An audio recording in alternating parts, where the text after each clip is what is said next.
Hello, everyone. Welcome back to another episode of uh, an analysis an analysis of the Bloodborne lore with some Japanese text comparisons. Just as a quick recap of what we went over yesterday, we finished going through the Cathedral Ward, the abandoned workshop, and talking to the NPCs in the area and sending them to their respective safe places. We sent Ariana to the chapel, and we sent the narrow-minded man to Yosefka's clinic just to see um, what that kind of entails for him. Interestingly enough, the fake Yosefka gave us a numbing mist for him. It could just be a sign that, of course, it was one of the ways that her experiments needed to progress was by numbing the minds of her victims and tranquilizing them. Other than that, we went through the town of Hemwick. We fought the Witch of Hemwick, who is an eye collector that's covered in eyes and can summon mad ones. Defeating her, we gained the Rune Workshop tool, and I talked a little bit about how uh, the concept of Eldritch Truth and Eldritch Wisdom is a little bit of a issue of mistranslation in my opinion, and that it should all be connected to the arcane stat and like the supernatural aspects of Bloodborne. After defeating Amelia, we came to the Forbidden Woods, where we will continue our playthrough from yesterday. And coming into the Forbidden Woods, we can see a little bit of Yharnam over there in the distance above the cliffs. And the way that it links back up to Yharnam is a little later on we'll be able to go through like these caverns and into the back entrance towards Yosefka's clinic, and we'll get to see a bit more of that later. The river that runs through Yharnam does also run through the Forbidden Woods, and when we get to those like underground caverns, we'll see that they're filled with poison, which might lend to the theory of like how old Yharnam was filled with ashen blood patients, and that poison is something that's endemic to like the lower portions of Yharnam.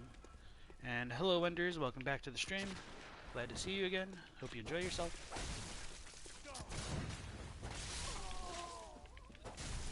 And we've got some more of these huntsmen.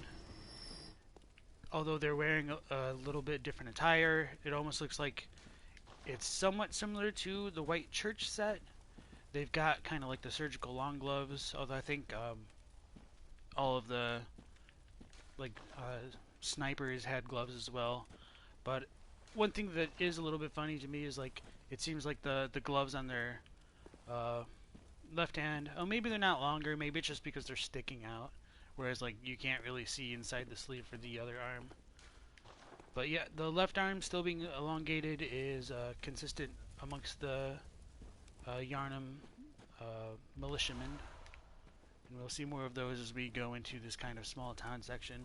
And of course, true to the Forbidden Woods name, it becomes more of a wooded area filled with trees.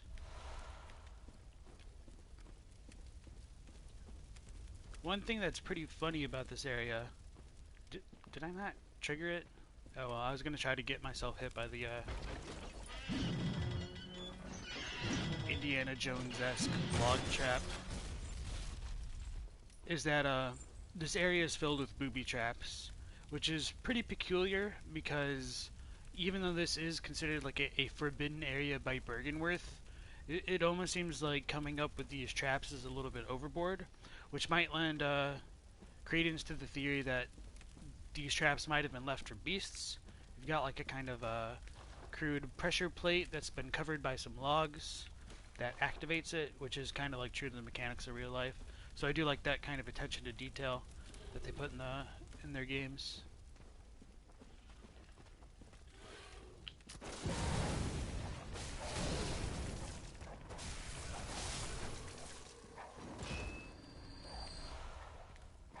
Some twin bloodstone shards.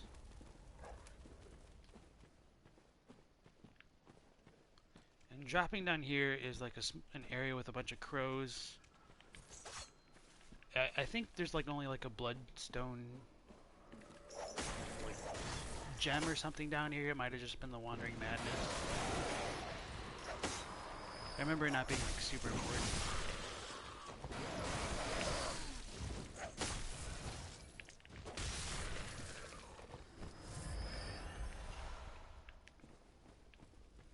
Yeah, it was just that. And of course, we've got random graves that still don't make any sense everywhere we go. And more militiamen clustered together. You can normally like take this kind of back path and fall down through this like false platform into the next section of the area. I'm not going to do that now just because I want to show off the other aspects of the area. One thing that has always interested me that I've never really found an answer for is this kind of weird red lighting that we'll occasionally find throughout this area. Like, it does not seem to match up with the torches. It doesn't really look like blood, although that might have been part of the intention with that, but the way that it glows is something that's not very common throughout the game, and like we don't see that through Yharnam City proper. And in the Forbidden Woods, we do get more floral imagery. These flowers don't necessarily match up with what we find in the Hunter's Dream, but it is a little bit notable just because of how rare, like, true, like, thriving wildlife is in the game. Like, most of the plants and everything are brown and dying. And these seem to have, like, still some semblance of life. That will get tied into, like, certain other things later on. Like, we can see, like, the potential, like, lumen blood flowers, or, sorry, lumen flowers in the lumen flower gardens. Potentially, like, growing off of, like, cold blood and things like that. And I think there's like a small section in like the Tomb of Erden where there's some that looks to still be alive if there's blood splashed on it or nearby.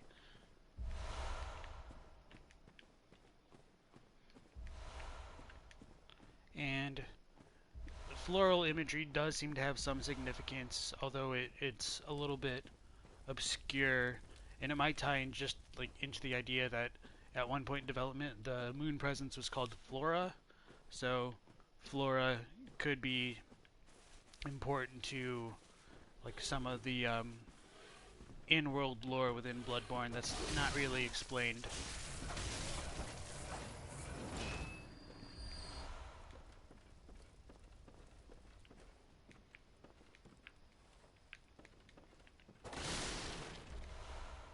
So we get some more beast blood pellets, which might begin to reveal some of the nature of what is going on in this location.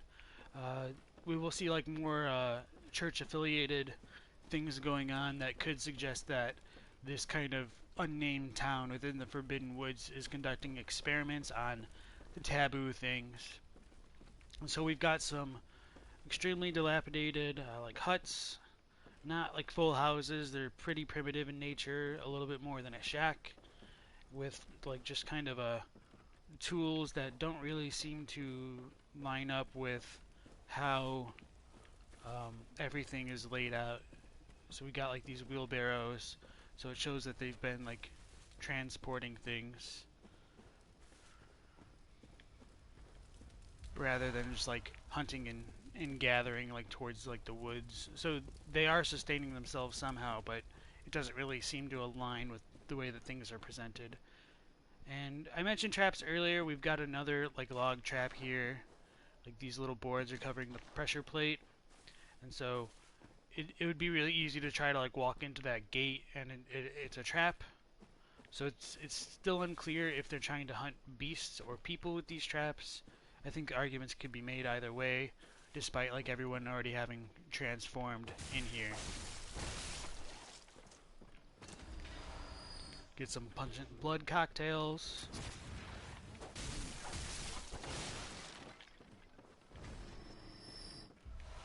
Quicksilver bullets.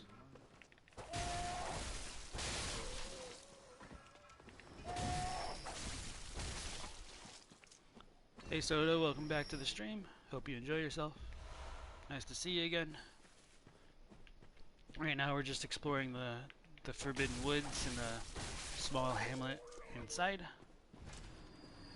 It does have like a decent enough layout for like the town to be a little bit more fortified compared to some other areas in the game.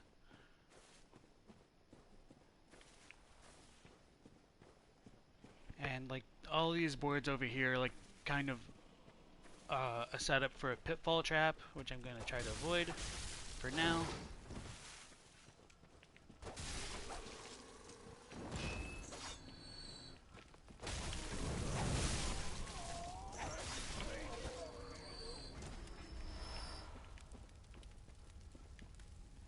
And so Soda's asking, what do you make of the villagers wearing white church-looking garb? It is a little bit questionable. I think it does show that there is a church affiliation to an extent, because this area is supposed to have been forbidden ground set by the healing church.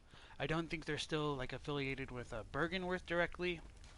And like while this doesn't have like a full one-on-one match with the white church set, I think it's similar enough where you could draw those kind of parallels and things like that. Like this guy has a pocket watch, so he must be pretty rich, kinda. I don't know, just a joke. They're pretty rare. So coming through like this, I don't know what to call it, like entrenched area of the hamlet, we've got a bunch of the crawling, rotted corpses. However, this fluid might be more akin to like oil or something flammable, because he just took an obscene amount of damage from that little jerk who's throwing up Molotovs over there. This way is a little bit of a death trap if you don't know what you're doing. The more safe route to go is up through like this hillside. But before we do that, we're just gonna drop down into this pit. Probably should have healed first, but alright. Rally back some of that HP. Avoid these crows. Did not transfer my weapon.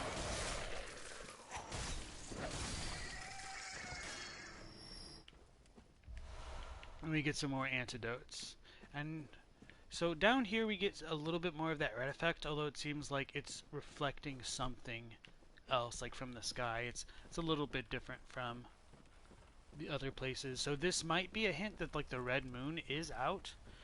But that really doesn't make a whole lot of sense, because even when the red moon does get revealed, the moon in this area still stays white.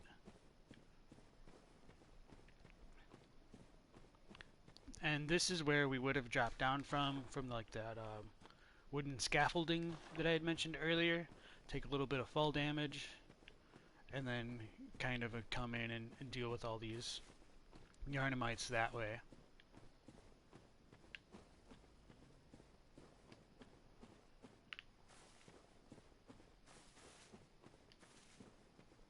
Yeah, and Soda points out that it's oil. I mean, if it were real oil, it should like stay combusted and all that, but I mean, we'll just take it as game mechanics. Complete oil, it could just be sludge with oil mixed in, I think is what they're trying to go with that. I think there's like a small like way to get in to one of these houses, if I remember correctly. Yeah. Some more beast blood pellets, and may as well examine those again just to kind of refresh. They're large medicinal pellets supposedly formed of coagulated beast blood, banned by the healing church due to their unclear origin. It grants a spirit of beasthood. So that just reinforces that in a forbidden area, the people here are either using or hoarding or possibly creating like forbidden things, which kind of ties into how the healing church really comes up with rules for thee and not for me, so to speak. They're more concerned with the control over the populace rather than like doing more righteous or just things.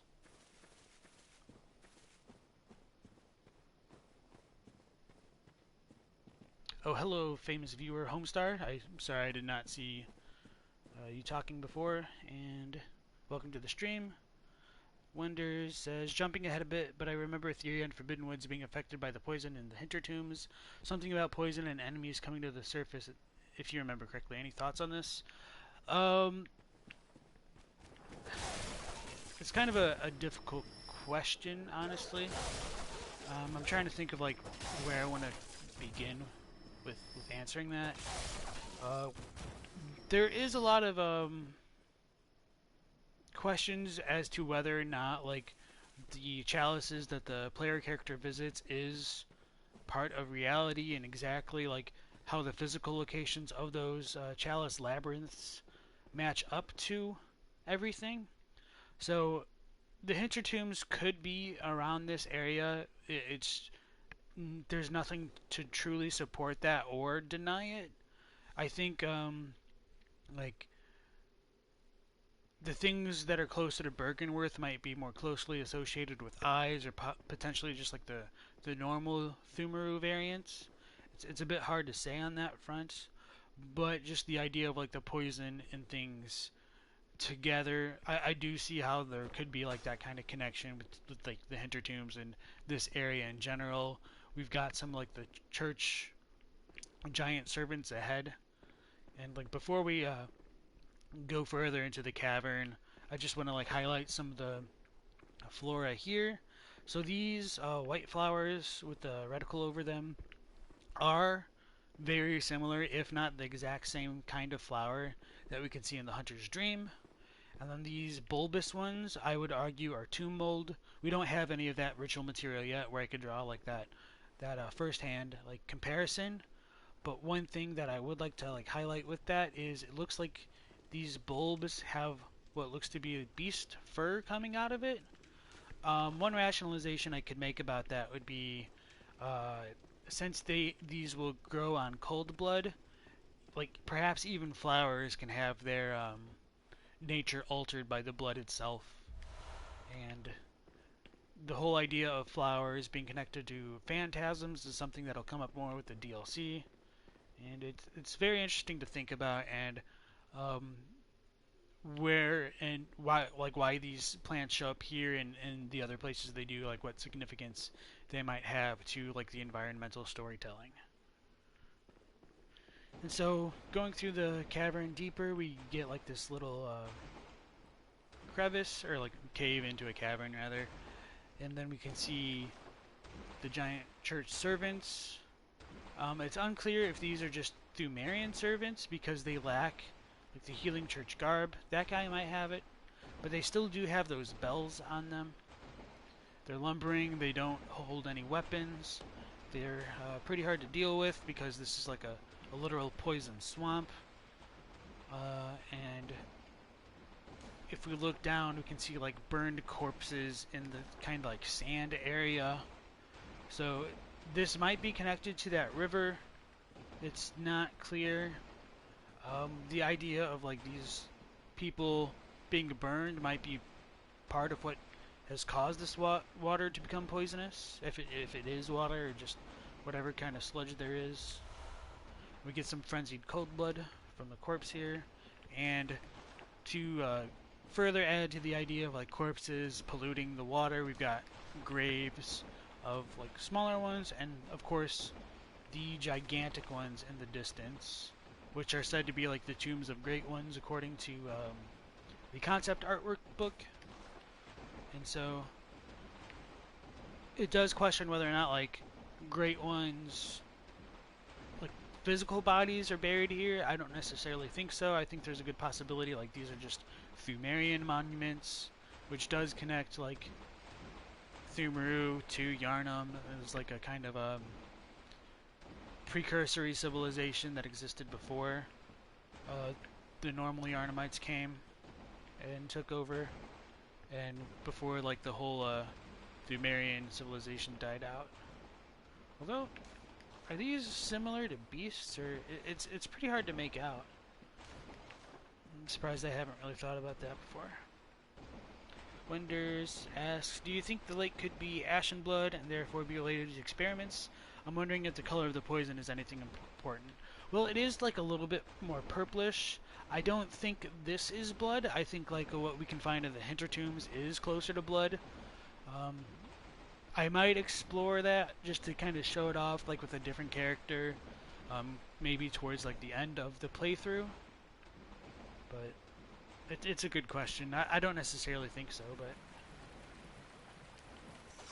And coming into this area, we have what are called hateful maggots. Like, oh shit! Oh wow, he missed. What I would say are probably like one of the hardest enemies in the game.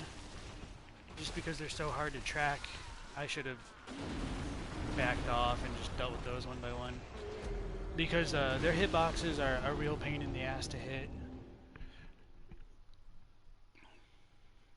And they jump around and they swarm you, so it's hard to like rally back HP or chain attacks on them.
And again, the pro shots are just running past.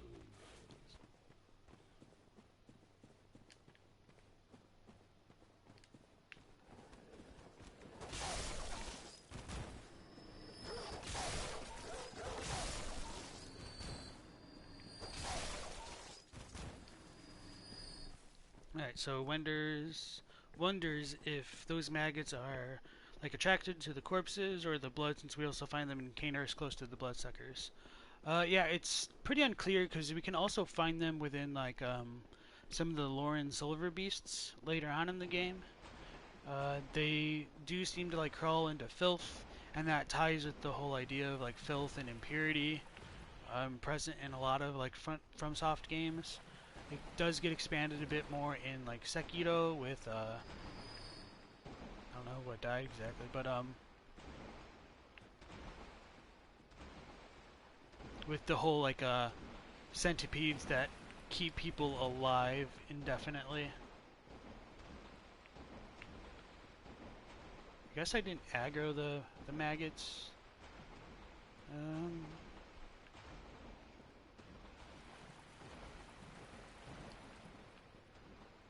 I don't see my echoes.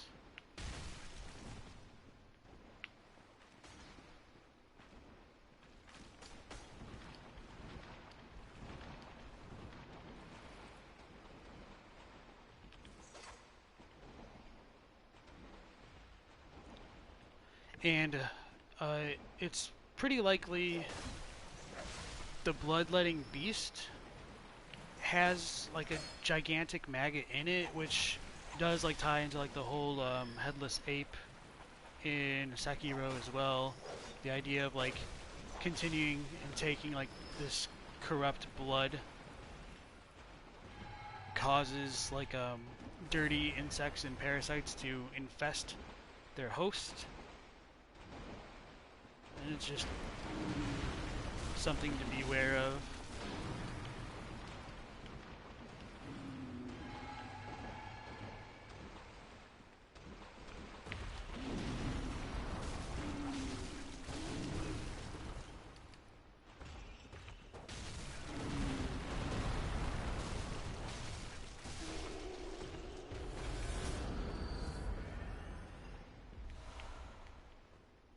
I'm trying to examine some of the corpses of those maggots. We also have like enemies in Dark Souls that look, I think, pretty much identical to this. They're a little bit hard to make out just because like the angles and things like that, but they've got like the pincers on their front, and they really do seem to be like sharing that body of a normal maggot. I do think like if we look at their ridged segments on the sides, like they've got this like little pattern right here, which to me kind of looks similar to eyes, like these like little dots are in eye shapes. I don't necessarily think they are eyes, but it is something that I've just happened to notice. Like the centipedes in Izalith, yes, when you like kill the egg um, infested hosts, or and the like little centipedes will pop out. I'm pretty sure like there's very little important in here. Oh yeah, just the arcane blood gemstone, and this place is like really dangerous just because of the maggots following you down with the poison. But the cane does a good job of being able to track onto them. Oh god.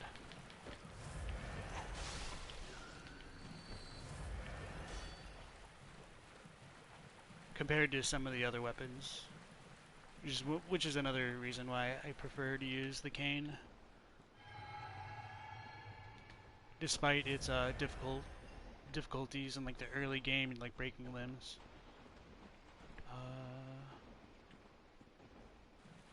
Pretty sure there's an item, although yeah, okay.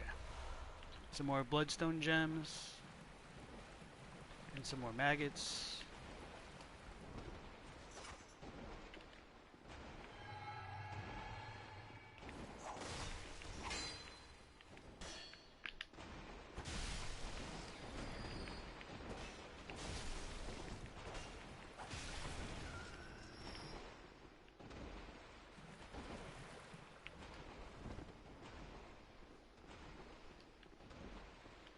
So it does lend support to the idea like that water down there could be filled with blood, because we do gain like a lot of blood gems from just the random corpses nearby and like the bloodstone shards.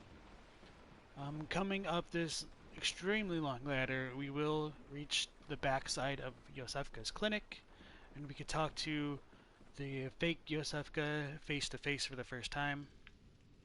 And there's like a little bit of a pit of the dead, charred bodies, which we could assume that the clinic has been dumping over time.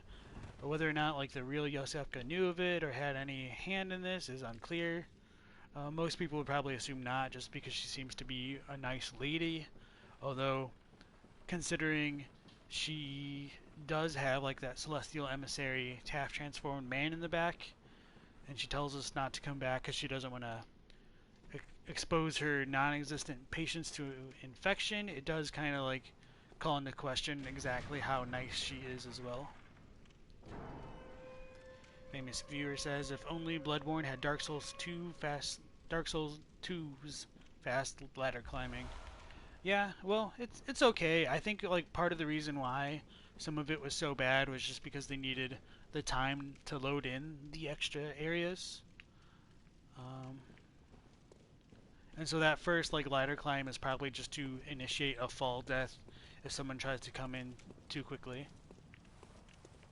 Yeah.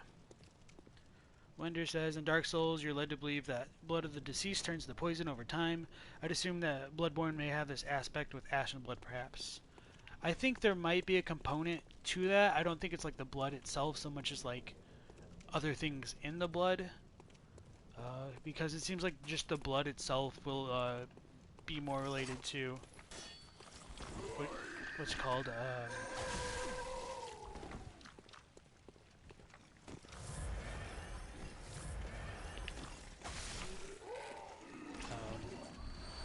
I lost my train of thought because I was worried about getting brain sucked. So yeah, there is a brain sucker here, which might lend support to the idea that like they've been transforming people over the night, and that there's a relationship between like brain suckers and the celestial emissaries that people will be transformed into once we get inside. So yeah, like with the blood and Ashen Blood, it seems in Bloodborne, like just blood alone, when like left, it will be able to have some like blood echoes in it, and there's something else within it which causes it to become a little bit more impure to the point where it becomes poisonous. Although that might be wrong because like fighting Queen Yarnum, we get like rapid poison from her blood attacks. So you might be right to a certain extent, and it's not clear the difference between what do you call it, like rapid poisoning and slow poisoning. So we aggroed one of the NPCs that we've sent here, although if this is one's first playthrough, it might not be clear that this is one of them. And it'll be revealed which one it was once we kill it, because the item will relate to the character. So this is Formless Erden, and so this means it was the daughter of Gascoigne. And the reason why I sent her here was just to get this rune, and to kind of show off that it seems as though Erden doesn't exactly try to discriminate what it's coming into contact with.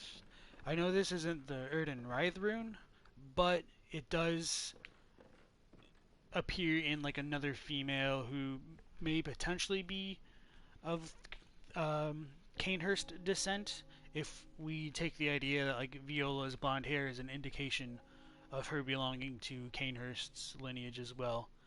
I'm a little bit like unsure about that myself, but it's something that's been posited, so I will bring that up just for the sake of food for discussion and to encourage some thought about why it would have the Formless Erden rune.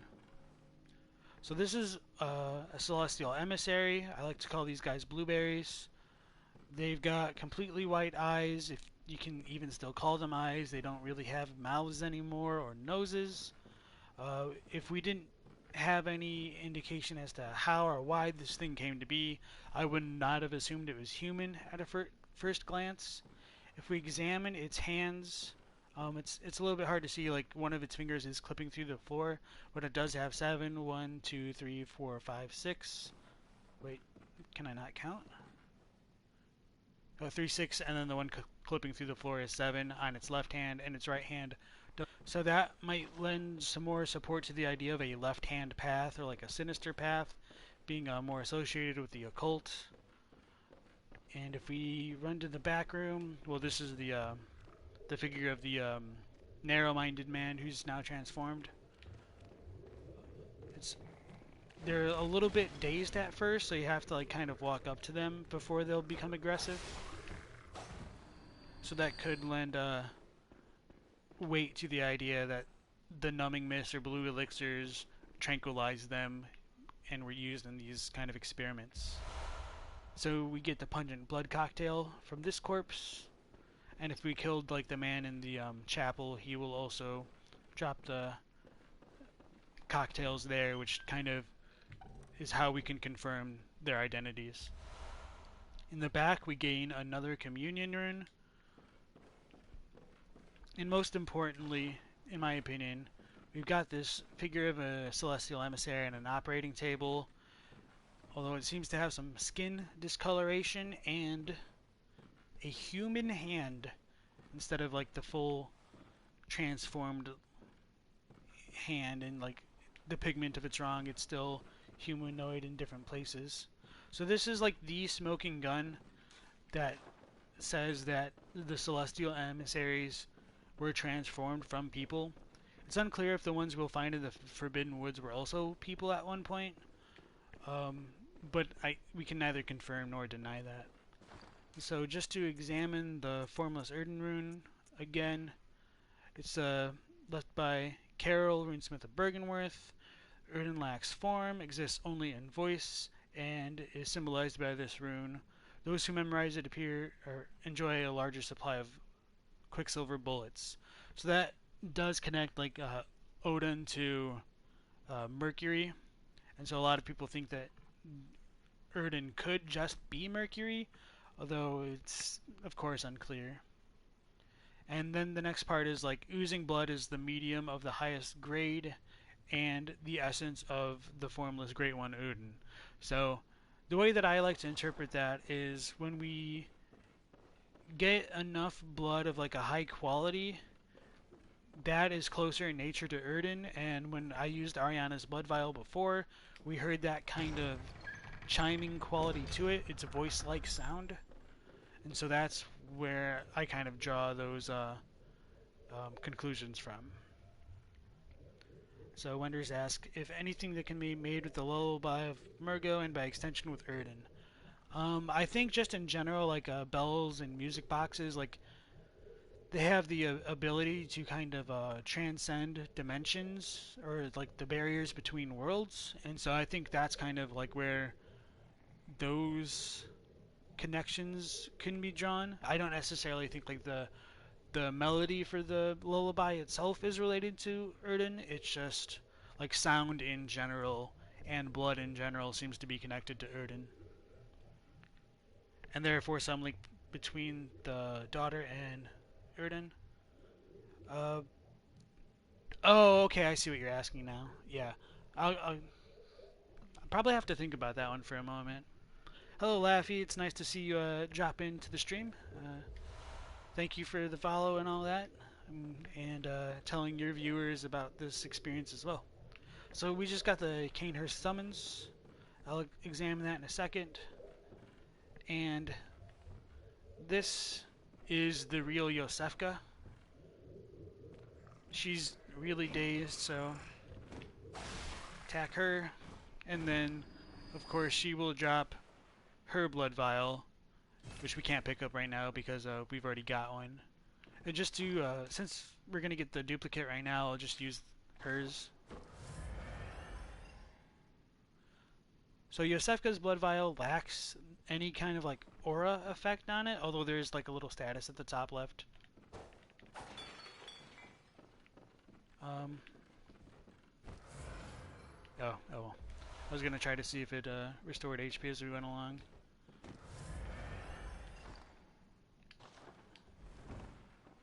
So the Canehurst summons wasn't in the room when we originally came, or like when we originally woke up to the dream. And it's an old bloodstained summons, inviting an honored guest to the Forsaken Castle Canehurst. Rather bafflingly, it is addressed to you. Do not hesitate. The stagecoach leaves from Hemwick Crossing. So there's a lot of mystery behind this item. People wonder how it's addressed to us because we can't find it when we first wake up. So people will ask like whether or not the real Yosefka or the false Yosefka had it. When it came to be like placed in that room. Like if we sequence break, we could get it pretty early, but it's still a mystery. Like one of the pet theories that I have about like why it appears and like why it could be addressed to us is because messengers might just write our name on it after the fact. There's the possibility like the contract we signed with the Blood Minister could have been tied to this. It's just extremely unclear. People wonder whether or not like the Queen of Canehurst sent it, and if so, like how she would have known about the hunter, whether or not it's specifically us. One thing to consider with that is when we get the unopened invitation from Canehurst itself and give it to Alfred, Alfred can gain access to Canehurst. So it's possible that whoever like the note gets handed to can be the addressee of the envelope and the invitation to Canehurst.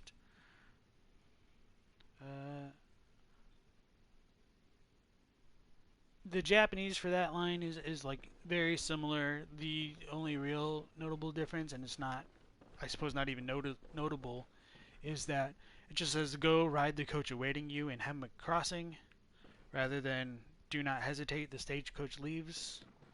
Just kind of more flavor difference, really. Laffy says, the handwritten scroll at the beginning of the game is implied to be written by the player in Japanese, right? Yes, and I was going to look at that again right before we left. So thanks for bringing that up. The Smash invitation to Canehurst, indeed. Moonlit scents. How did you worm your way in here? Very unfortunate. I had such high hopes for you. Well, I won't make any excuses. Would you mind leaving us alone? Things need not change. You'll do the rescuing, and I'll do the saving. But if you refuse to leave... Oh well. I've always wanted to try my hand on a hunter.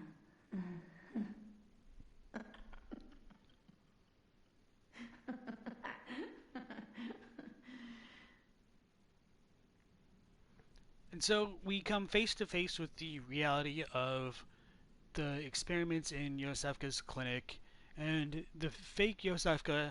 I mean, she doesn't exactly reveal that she's an imposter or anything like that. She does uh, accept what she's done and just asks the hunter to leave. There is quite a bit of differences in the dialogue between the English and the Japanese. Um, Even though she says like in English, well, I won't make any excuses, would you mind leaving us alone? That does carry like the same kind of implication. In Japanese, it's something like, I thought we could have built up a good relationship, but now that you understand the significance of what you've seen, I wonder if you could go back as you were.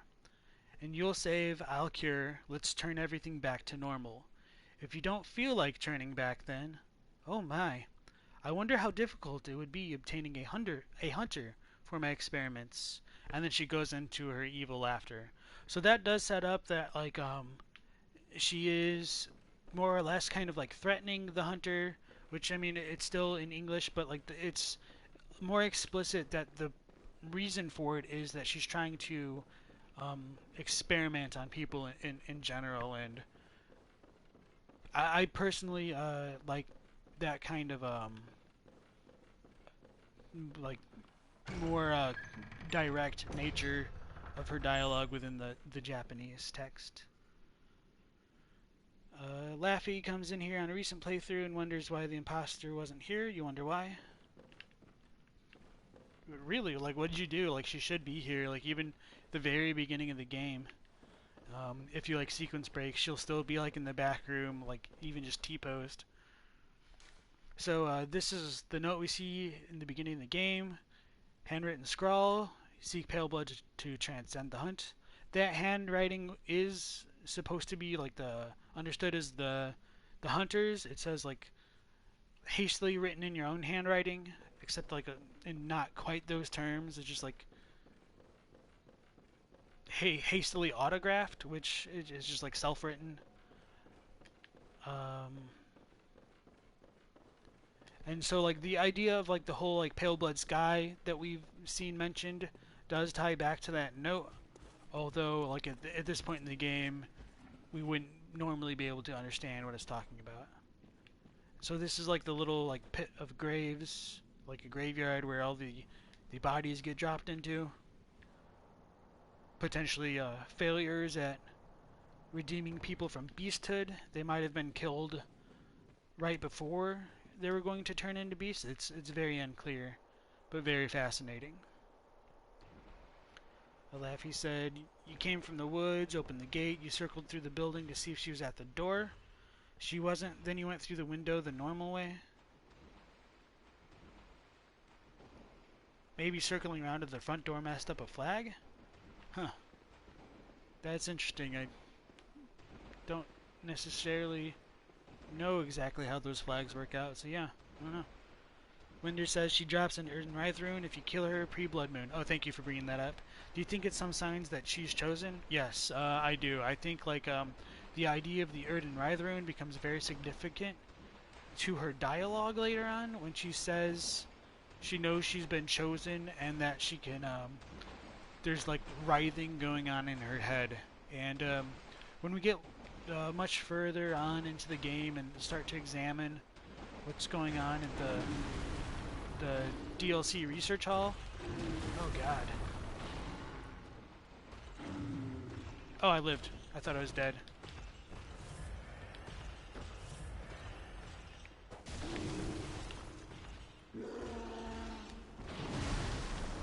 Well, if I keep playing like this, I will be dead.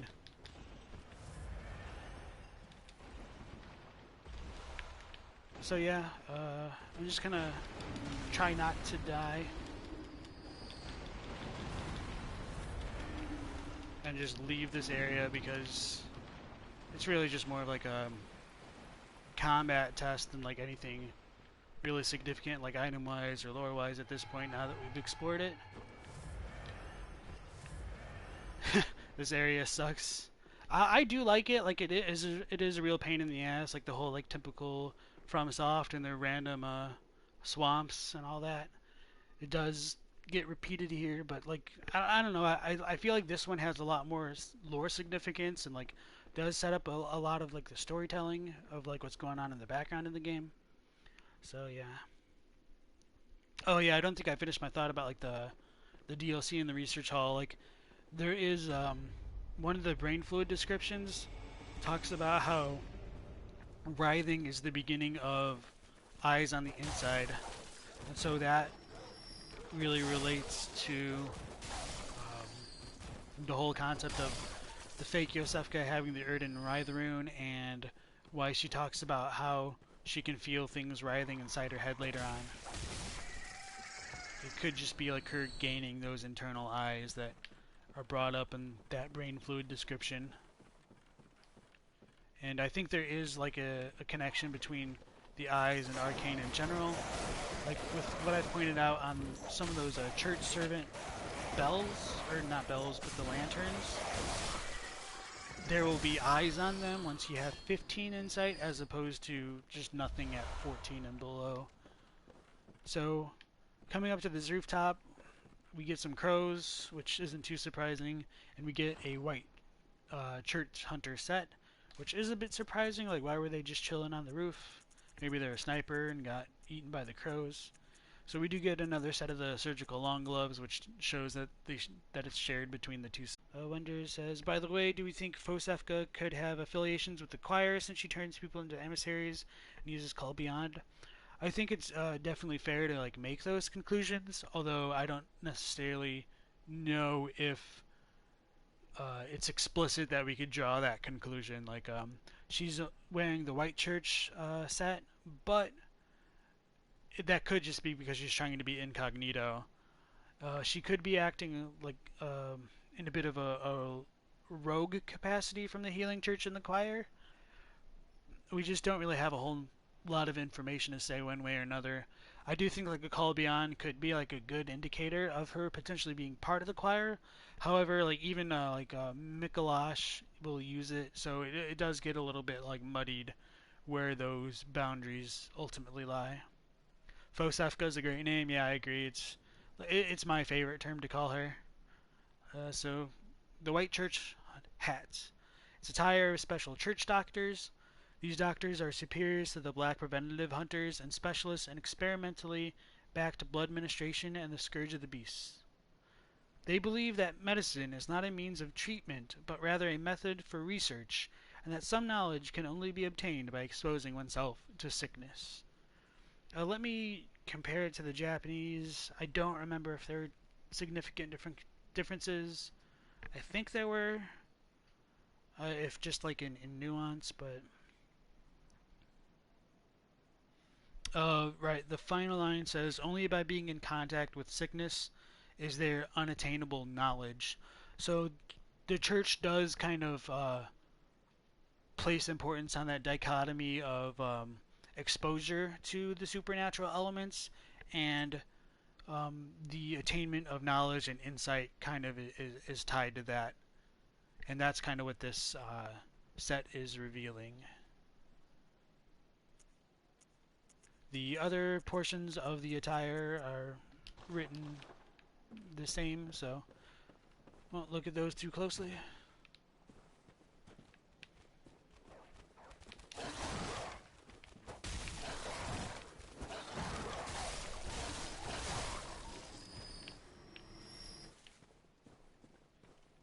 One thing that I do want to do on like a different playthrough is skip the blood-starved beast and check to see if this snatcher's still here. Oh wow, he saw me.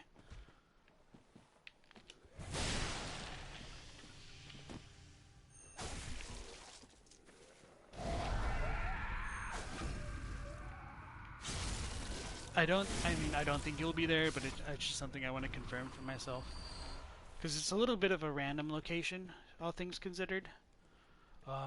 It might just be like one way that the devs wanted people to potentially experience going to Yahar'gul if they had already like killed like Amelia first or something.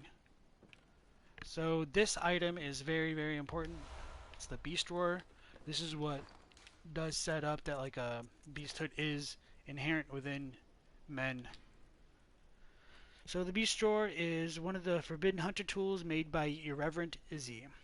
Borrow the strength of the terrible undead dark beasts, if only for a moment, to blast surrounding foes back with the force of a roaring beast.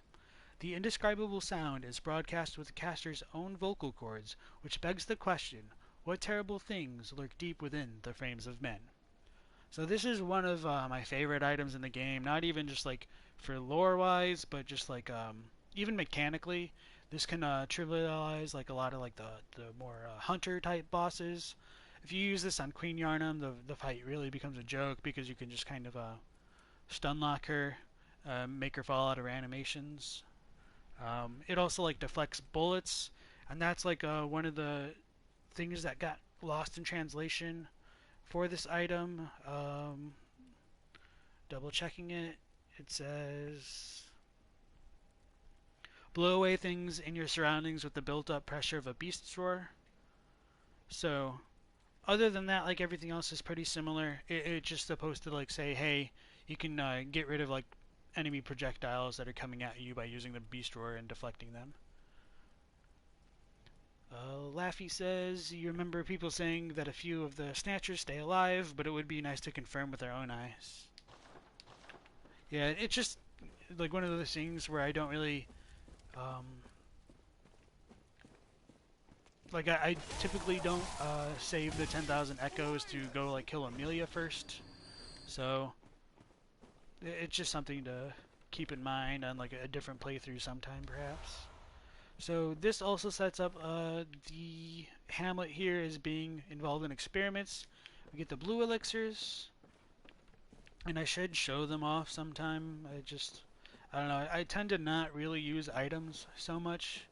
Not just in like Bloodborne, but in like most games in general. I kind of have like that terrible hoarder capacity. Like I'll be at the final boss of an RPG, and like I don't want to use elixirs because like somewhere in the deep recesses of my mind I'm just like, no, you might need it later, like at the final boss, and just kind of highlights how bad that kind of problem can be.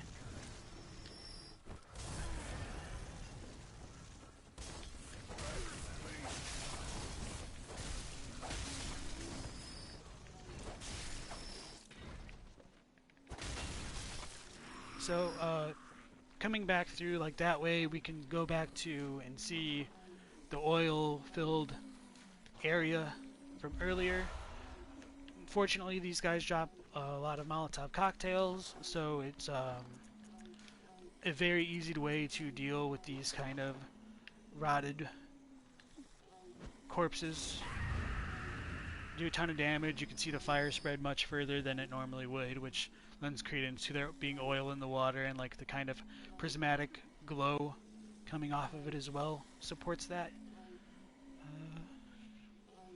Lender says, well, there are definitely snatchers left in the dungeons, if that counts. Wow, now I'm wondering if like if you go to the chalices and you get killed by a snatcher there. Oh no, you can't do that because in order to get the chalices you have to kill the blood-starved beast anyway. Damn, that was kind of a cool thought though. Laffy relates to the hoarding. My condolences, friend, my condolences.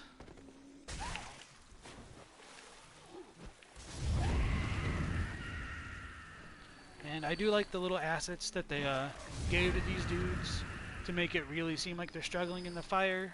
Just one of the attention to detail that From is really good about like putting in some of their games.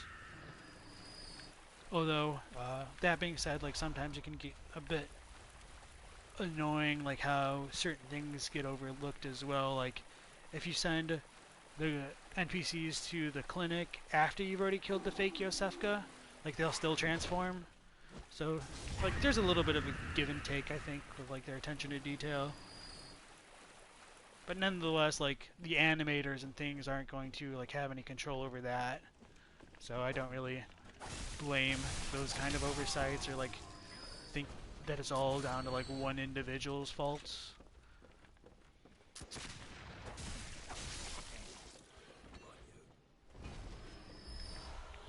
Lender says true. Oh, missed my plunging attack.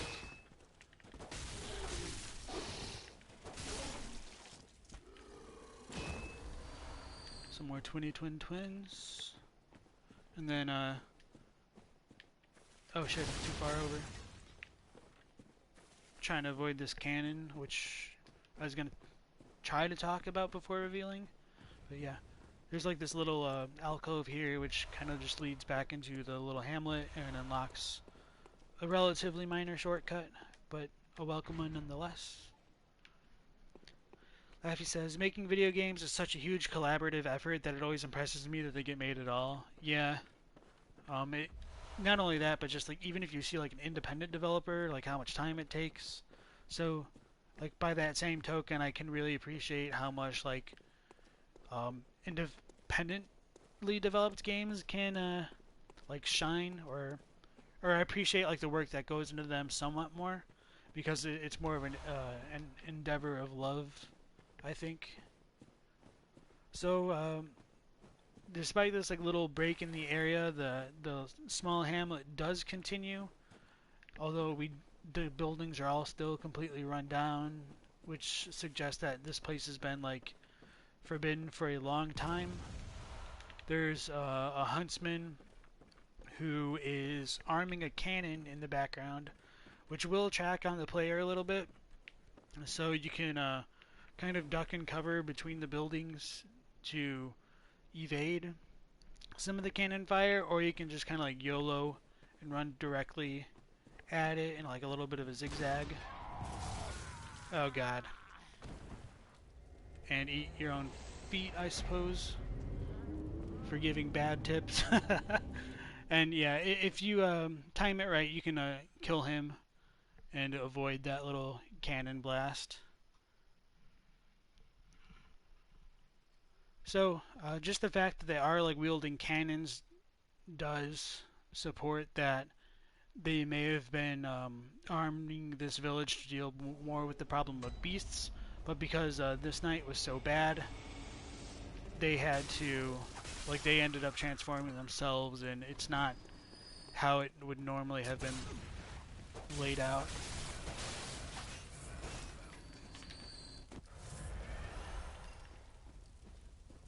And 1 second.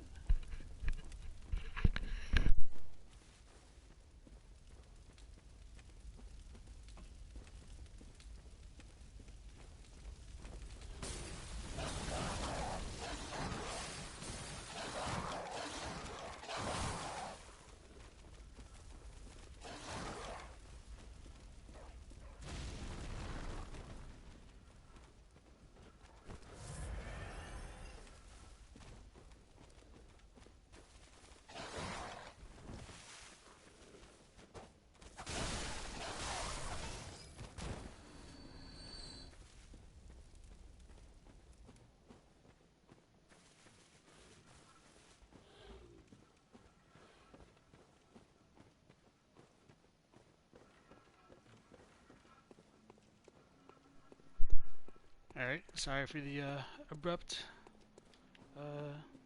transition there.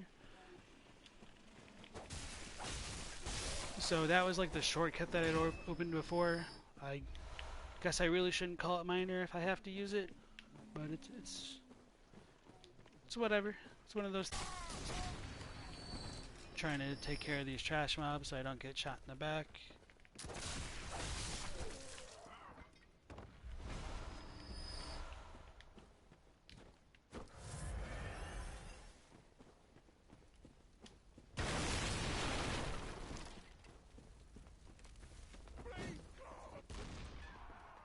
So, chilling in these houses, there will be like a bunch of the transformed people.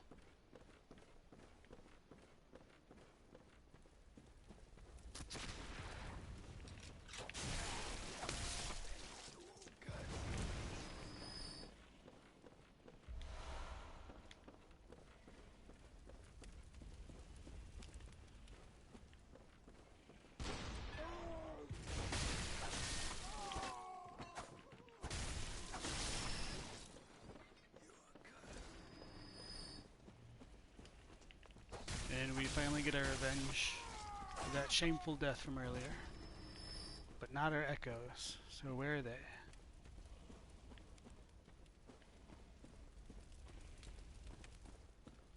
Did the dude inside pick them up?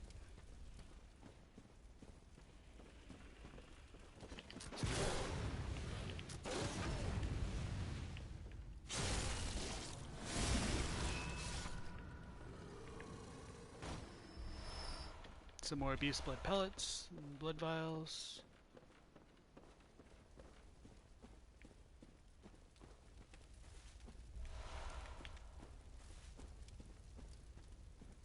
Am I just being blind here, or?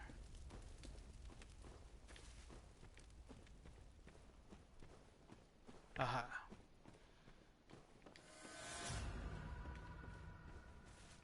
Alright, I think that was all of the items in this area. I might be misremembering. Thought this part was pretty minor.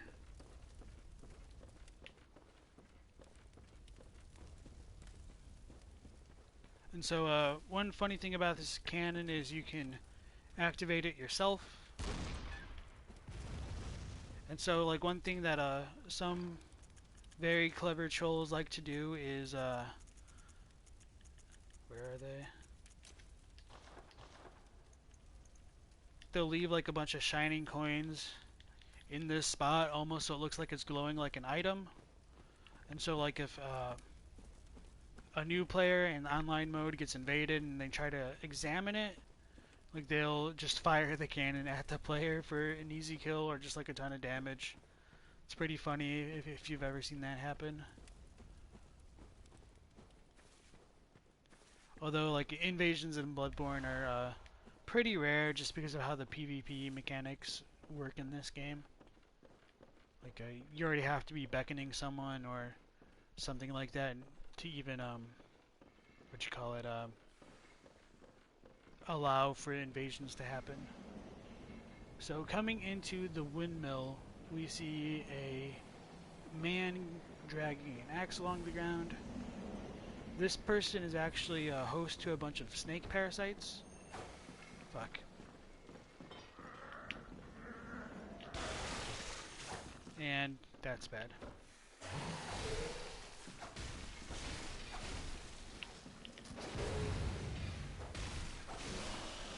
So these things can hit extremely hard for this section of the game. So it's pretty important to like kill them in one go. And if I leave that snake man be, he'll like come over here and just kind of idle, staring at this corpse. It might be a friend of his. That's my headcanon for that story, even though there's like nothing to back that up. This will take us to a shortcut later on.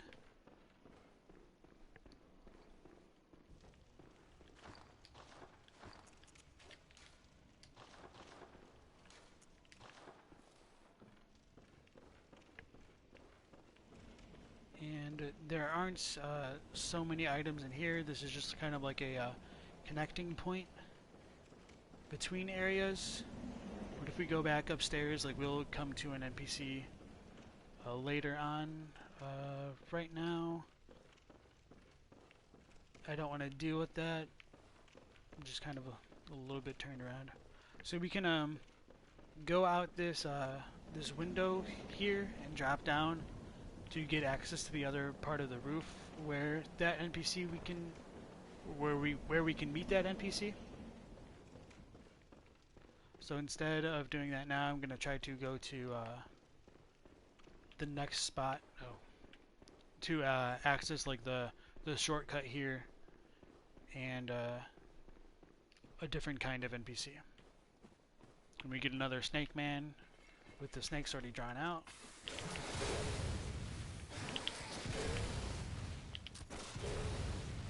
So he almost completely poisoned me just with that one hit. Did almost half my HP.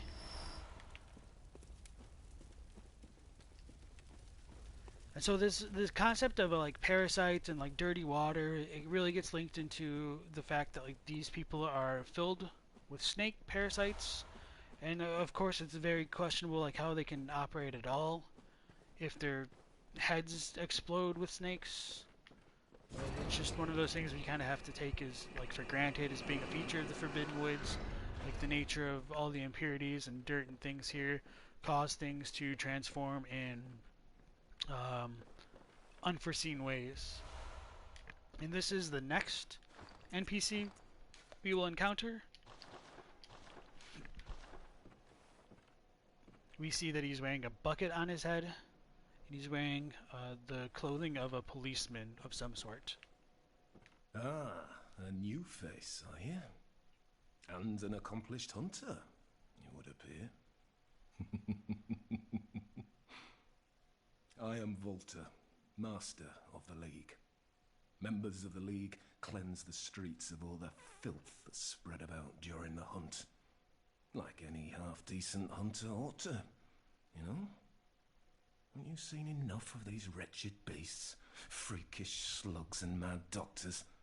Sentence these fiends to death with the help of your League confederates. What do you say? Why not join the League? So now we can join the League. This man introduces himself as Walter. He is a little bit eccentric, shall we say. There are some small differences within his dialogue.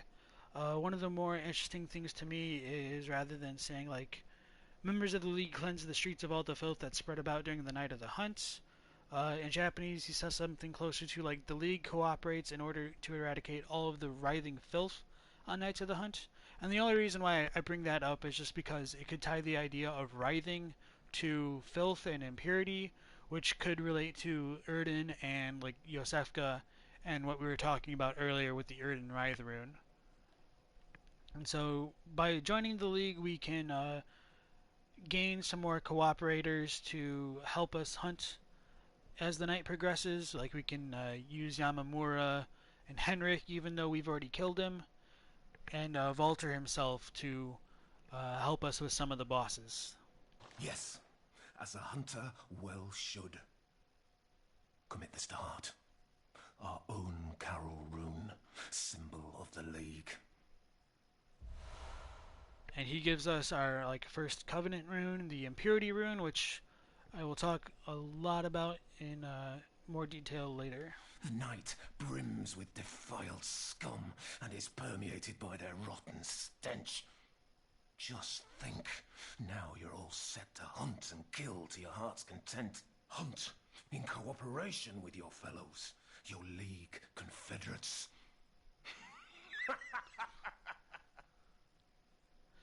And so, yeah, Laffy does point out that his voice actor does go all out. It's a really great job. He sounds intense. He sounds somewhat unhinged. He sounds somewhat bloodthirsty himself.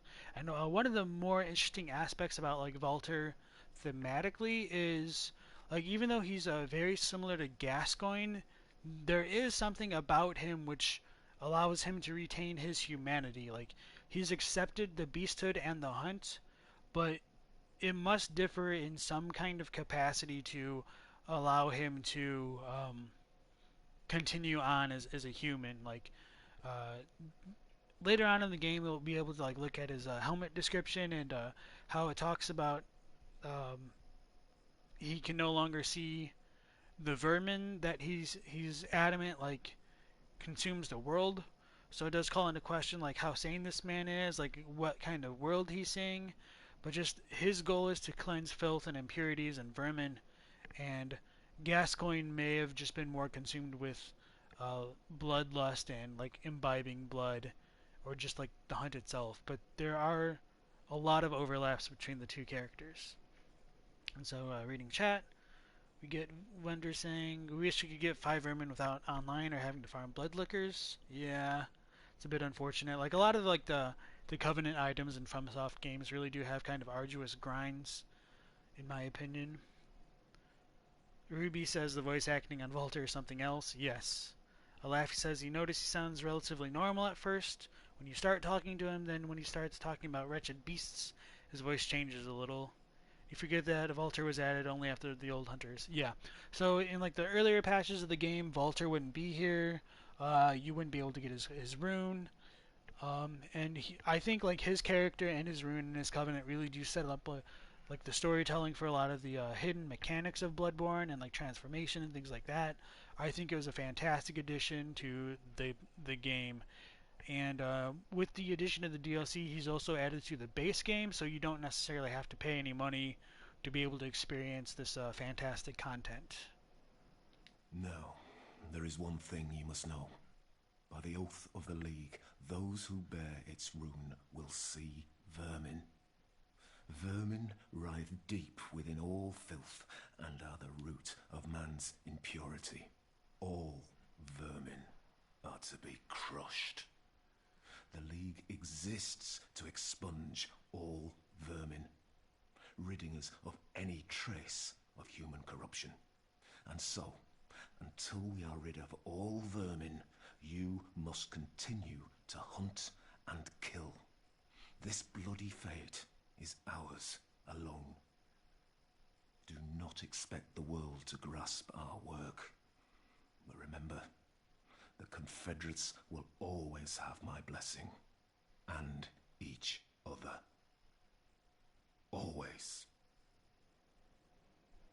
So his dialogue is pretty close. There's some like nuanced differences, like rather than just saying like the Confederates will always have his blessing, he ties it more to the idea that like because nobody can understand like how the League can see vermin and things like that, it's because of that he loves his comrades and will always support them. So I think that's a pretty cool detail about him.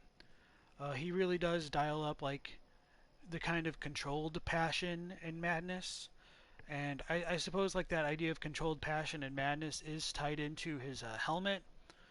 This is something that couldn't be like translated because it's more of like a cultural idea, but the fact that his helmet only has one eye in Japanese, like the term for like being one-eyed means like prejudiced or like almost like blinded, like you've got like rose-tinted glasses on. So the fact that he can only see things like a metaphorically one way suggests like he's abnormal, and that's like kind of what the helmet is supposed to symbolize. So the fact that he sees things one way also ties into the madness of being able to see vermin, even though he might now no longer be able to see them. It's a bit unclear how that works out. I think one of the most interesting aspects about his dialogue is that when he says like vermin are the root of what is it, human impurity or human corruption, or vermin writhe deep within all filth and are the root of man's impurity.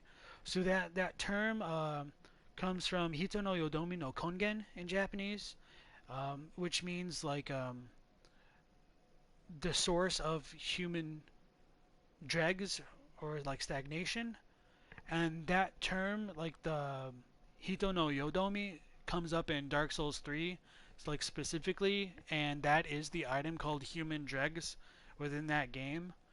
Now, of course, Bloodborne came out before Dark Souls 3, so that idea of human dregs might not have been like fleshed out, but like that exact same theme is present in Bloodborne, just in a different way. Like stagnation leading to things collecting in the sediment, which drops within people and sinks to the bottom. It creates like this awful spawning point for awful things like the vermin, which the League Confederates see as they go out on the night of the hunt and are determined to crush and to kill. So I've rambled on for a bit now. I'm gonna look back at the chat. Oh, Laffy didn't know you could only see him. You could see him without buying the DLC. Yeah, it's a really nice feature. That way you can see him pull out the whirly gig that you cannot use. Yeah, you gotta make people like want to buy that DLC. Get that pizza cutter. Baro Seagardy, welcome back. Nice to see you again. You can always summon the League people for boss fights to get the extra vermin. It's good to know. Rubito says, what's your personal opinion on the existence of vermin? Do you think that they're blaming a symptom of man's corruption as the source, or do you think he's right about vermin being the source of corruption? That's a very, very good question. I don't necessarily know if my thoughts have like been really finalized on vermin, but like tying the idea back to like the hateful maggots writhing around in that like poisonous swamp area, like in the caves below that we just came from, I think are tied to that idea of vermin. And so um, just like a bit more like cultural information in Japanese, blood is considered impure, like in Shintoism, because it's like a symbol for death. And because of that, women were historically considered impure as well. Part of that association between blood and death, like would um, is what uh, caused women to be considered impure, and they were treated a bit more poorly because of that as history progressed. It's a bit complicated because, like in ancient Japanese history, like the Shinto religion was a bit more matriarchal. The women were considered more holy because they were impure. Like they could have like covenants with the gods, and like the idea with Erden being able to inseminate women is also analogous to how priestesses could become married to kami, and like the children that they had could be considered the children of the kami or the spirits or gods, depending on like how you want to talk about that. And I know that kind of strays a bit from the point, but like vermin in general is tied to like the idea of impurity. And so, with blood representing that impurity, and everyone in Yarnum imbibing that blood and becoming more impure and filled with filth, does lead credence to the idea that that filth can become like a kind of nesting ground for vermin and like the maggots and things like that. So, like the headless bloodletting beast gets that maggot inside it. Um, and we see those kind of themes become paralleled in Sekiro with like the ascetic Buddhists. We have the centipedes in them, the Undying, uh, and Hanbei the Undying has that centipede in him, and so like there is that whole thing where like death is equated to filth and stagnation, and like the idea that like the centipedes are keeping people alive keeps them in a place of stagnation, like they can't escape the cycle of life and death, or like the cycle of life, because they cannot die, and so they become like more rotted and terrible. um and of course, like within the morality between the two games, it's like, do you value being more human, or do you value being immortal, not dying and becoming enlightened? And so that's kind of like one of the constant themes I think that's in Bloodborne. It's like, do you continue the cycle and potentially like go against the natural order of the universe, even in Dark Souls, or do you accept the cycle and break free of it and like can like finally move on, which is like one of the larger aspects of like Buddhist thought in general, and losing attachments so you can kind of become enlightened and attain nirvana for yourself. So sorry if that was a bit rambling. Let me know if that answered your question sufficiently. If you have any like thoughts about that on your own too, I'd like to hear that. The League exists to expunge all vermin, ridding us of any trace of human corruption. And so, until we are rid of all vermin, you must continue to hunt and kill. This bloody fate is ours alone. Do not expect the world to grasp our work. But remember, the Confederates will always have my blessing, and each other. Always. So yeah, you just pretty much gotta love that Walter voice acting right there. It's so intense. On his uniform, you see like a little whistle to like kind of show that even as a policeman, like they kind of work in groups and can like use their whistles to draw attention of their own comrades to support them. He's got like the League cane, which we'll get later once we like crush vermin of our own. I believe this thing here is like like a primitive type lantern, so he has his own source of light. And Walter is also called the Beast Eater, which does tie into that idea of like drinking beast blood, awful things, and impurity. So that could be like one of the differences between himself and Gascoigne. Whereas Gascoigne did seem to be somewhat resistant to it, like being able to use his music box, like shows him like trying to hold on to his humanity. Walter has almost like gone beyond valuing his humanity and truly delving into like the taboo of nature of beasthood and Welcome home, eating good the hunter. beasts for himself. What is it you desire? Watching the top button of his shirt clip and out of his helmet is hypnotic. Very well. Let the echoes become your strength. Let me stand close. Now shut your eyes. Yeah, so Walter has a very nice voice in general. It's pretty soothing, despite like its I know, intensity. Not sure I want to level up next. We're at like 40 skill, but it still goes up. I think the soft cap is like at 50. I do like having more endurance. I know we're gonna get some Carol runes later on, but like having 20 is like pretty much more than enough in the game.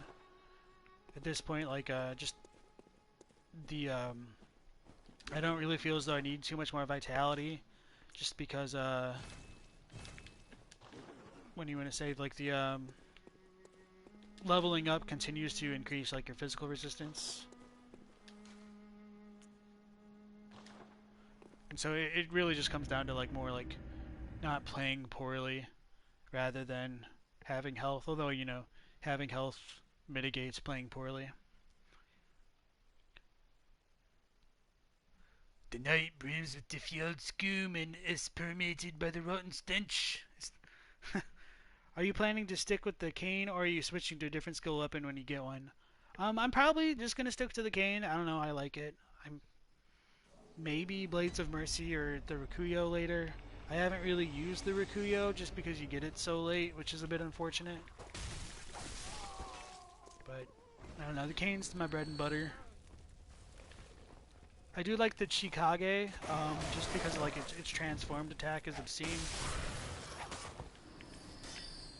But I don't like its normal moveset so much beyond that. Whereas I do like how each aspect of the cane does have its like pros and cons, and I think it like covers its own weaknesses with like its other form.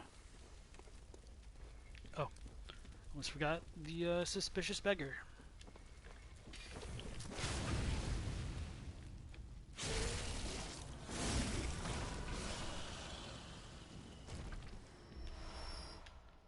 So if we examine these little snake parasite men, they seem to have like bags and sacks on their head.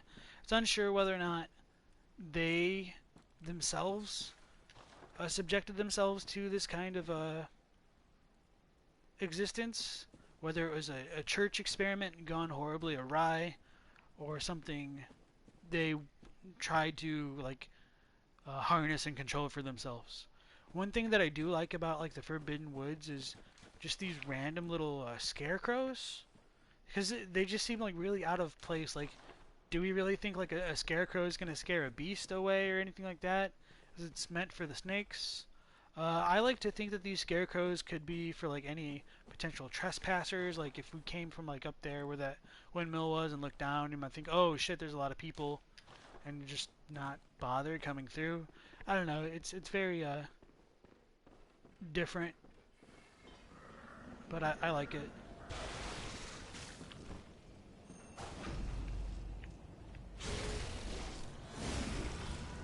Parried that guy like no problem. Oh well, you caught me at like one of the better times. Like should have seen when I just kept getting smacked when I was trying to like parry one of the butchers yesterday. Or I've got moments of where I play well and others where I play not so well for sure, as the others in chat can probably tell you at this point.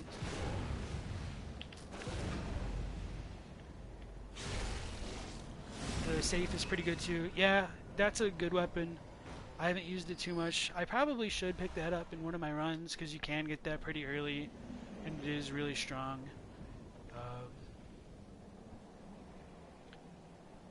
Wonder says, so is the Burial Blade, but late game. Yeah, definitely late game. Yeah, most of the good weapons really are late game. Oh, getting distracted. So before I go on further, I do want to point out, like, in this area, we can look further ahead to see Byrgenwerth College itself. One of the crazier things about the game is we know when we go to Byrgenwerth later, there is a gigantic moon above the aptly named Boonside Lake. However, when we look at Byrgenwerth from this angle, there's no moon at all. Where the hell is the moon? It's still way back over Yarnum. So this really makes me wonder if it's just a full-on development error, that the moon is over Yarnum and not Byrgenwerth, or whether or not the moon we've seen over Byrgenwerth is actually there at all, whether it's something that's actually projected by Rom or something else is unclear. I think it would have been cool, like, if we killed Rom, the moon over there disappeared, but it will stay. But just the fact that we can see Byrgenwerth and that there's no moon is kind of a huge discrepancy in terms of, like, storytelling and the environment. Laffy says he's a fan of keeping the Rider Palash as a secondary. It's great in some circumstances. That is not one that I've used very often, just because, like, I don't really like the full, like, straightforward thrusting nature of its attacks. Although the fact that it does have the weapon in it, I should probably give it, like, another run sometime. So this corpse, I think, very, very conveniently gives us 6 poison knives, and that'll become relevant very shortly. Wenders remembers the moon being more bright when you see it from Byrgenwerth, a Yargul pre-blood moon, perhaps something with Rom's Veil. Possibly. Unfortunately, like, nothing happens after we kill Rom, like, in this area or over in Byrgenwerth, to kind of, like, reinforce that. And since I was talking about poison knives earlier, we get 3 more. As Sigurd would say. And, just speaking about being caught... Oh, I guess I didn't have my hood on that entire time. Just speaking about being caught red-handed... What is this fellow doing? We got a little old lady, old man, and a kid. Whoa! Blimey, don't scare me like that. On a night like this, I took you for a monster. Oh, thank the stars, you're fairly normal. Was it you who put down that awful beast? Ooh, that thing had me trembling, frozen in my boots. And then you came along. Well, if you're a hunter, then would you know of any safe havens? So there is some differences in his dialogue that I'd like to explore as well. Before I go into that, I would say, like, I do like how this guy was voice acted. When we first come up on him, he kind of, like, gives a startled bark, almost, which I think is supposed to be a kind of a developer hint as to the true nature of this man.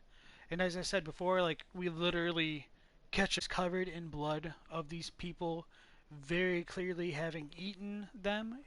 Although, of course, like, it's not sure if he killed them. I can't imagine, like, we're really supposed to read it any other way, that this dude's just a cannibal and he happened to find on some convenient dead bodies. Perhaps. Like, they do look awfully mummified, although that could have just always been, like, a limitation of, like, the number of corpses that they used. There is, like, the biggest discrepancy between his English and Japanese dialogue is, I think his Japanese dialogue is a bit more suspect, or does reveal more of his intentions, because the final line of, instead of, like, would you know of any safe havens, it's closer to, you know, a place where everyone's evacuated to, don't you? So, like, he's a lot more obviously interested in a place where there's people in Japanese. So, going back to chat, we have Laffy saying, I actually only use the tricked form of the Rider Palash. The R1 spam stun lock most NPC hunters.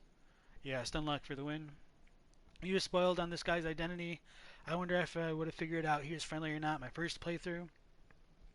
I completely missed him my first playthrough. I didn't come through this window to see him until I think after I'd killed Rom and was just like, and done most of the game and was just exploring the different areas. So he disappears after the blood moon appears, and I totally missed him completely. You mean it seems so obvious in hindsight, but I can't say for sure how dumb I could be? Yeah. Hello, Sav Vegeta Kingdom. Welcome to the stream. We're just looking at the lore of Bloodborne right now.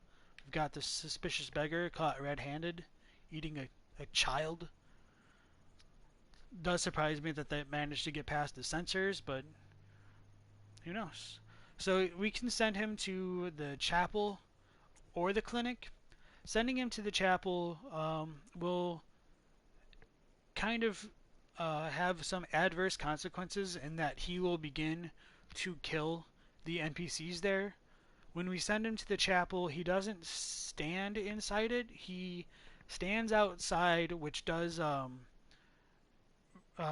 reinforce the idea that the incense within the chapel truly does ward off beasts, because this man is a beast and can transform into a beast on a whim. It's unclear whether or not after he transforms, if he could transform back into a human. I really wish we could get that kind of confirmation. So because we don't really see him go back to human form, if we make him aggressive towards us, it might only read into it as being like a one-way street in terms of transformation, that humans can only turn into beasts and they can't revert their form, which would make like the story of Yarnum and everyone turning into beasts for the night more tragic.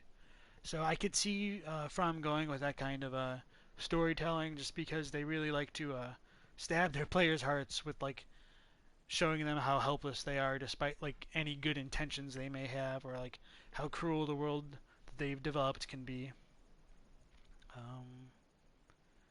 Laffy says, no judgment here. I actually missed all the NPCs my first playthrough. I'm surprised I met this guy. Wow, cannibal for eating a child. Like I said, the child might have been dead before he showed up. Like, it is kind of skeletal in nature, but I think that's just probably the only way they may have been able to get past the censors. And if we send him to the clinic, he will turn into a blueberry. He will continue to drop the beast rune. So that's a very interesting interaction. It might go to show that like the blue elixirs and things like that only really work for the hunter because of our blood echoes, or that like kinship can override beasthood. Although that gets a bit questionable when we go to Upper Cathedral Ward and we can find Scourge Beasts with blue eyes. Because I don't necessarily think he would have been, like, Yosefka would have been able to overpower him. He must have been tricked by her as well. That's the only reasonable conclusion I can draw. Even though, like, unfortunately, if you kill Yosefka first and then meet this guy, he'll still transform. Like, I suppose we could headcanon it that he, like, found some weird fluid and drank it, or tried to eat one of the corpses there and cause him to transform into that. But I don't really think there's a good explanation other than just, like, development oversight. So I'm just going to tell him of Odin Chapel for now, and then I'm just going to make him go aggro and transform in a second. Well, I'll be. Thank you. It's about time I made a move. I can't very well stay out on my own. Oh, you're giving me hope. Terribly kind of you. Take this. It's all I can offer as thanks. So it gives us some pungent blood cocktail, which could show that he's focused on like drinking blood and things of that nature. I accidentally did a gesture, but so the other important thing is when we send him to the chapel and he begins killing NPCs, he'll start giving us like beast blood pellets in compensation. So that could mean like by eating the people, he produces the beast blood for himself. The Japanese dialogue for that does kind of lead into that conclusion a bit more naturally. Like he asks like if he knows like what we're doing when we continue sending him NPCs to eat. So it is pretty strongly implied that he himself is making the beast blood pellets from eating the NPCs, and like the beast blood pellets essentially are the NPCs. So Vegeta asks if you can add me as a friend, like on PlayStation or Twitch. I don't really mind either way. Like I don't really play a whole lot of co-op games though, but just giving you a heads up. Yeah, I wouldn't mind. Probably better to do that off stream though. Thank you. It's about time I made a move. I can't very well stay out on my own. And so that just kind of sends up the fact that he's trying to like look for more people to eat.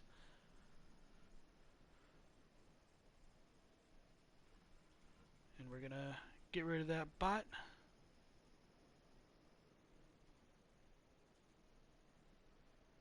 Wenders says, maybe you forgot about it and I shouldn't be asking again, but do you have an opinion on the rune description saying that only League members can see vermin?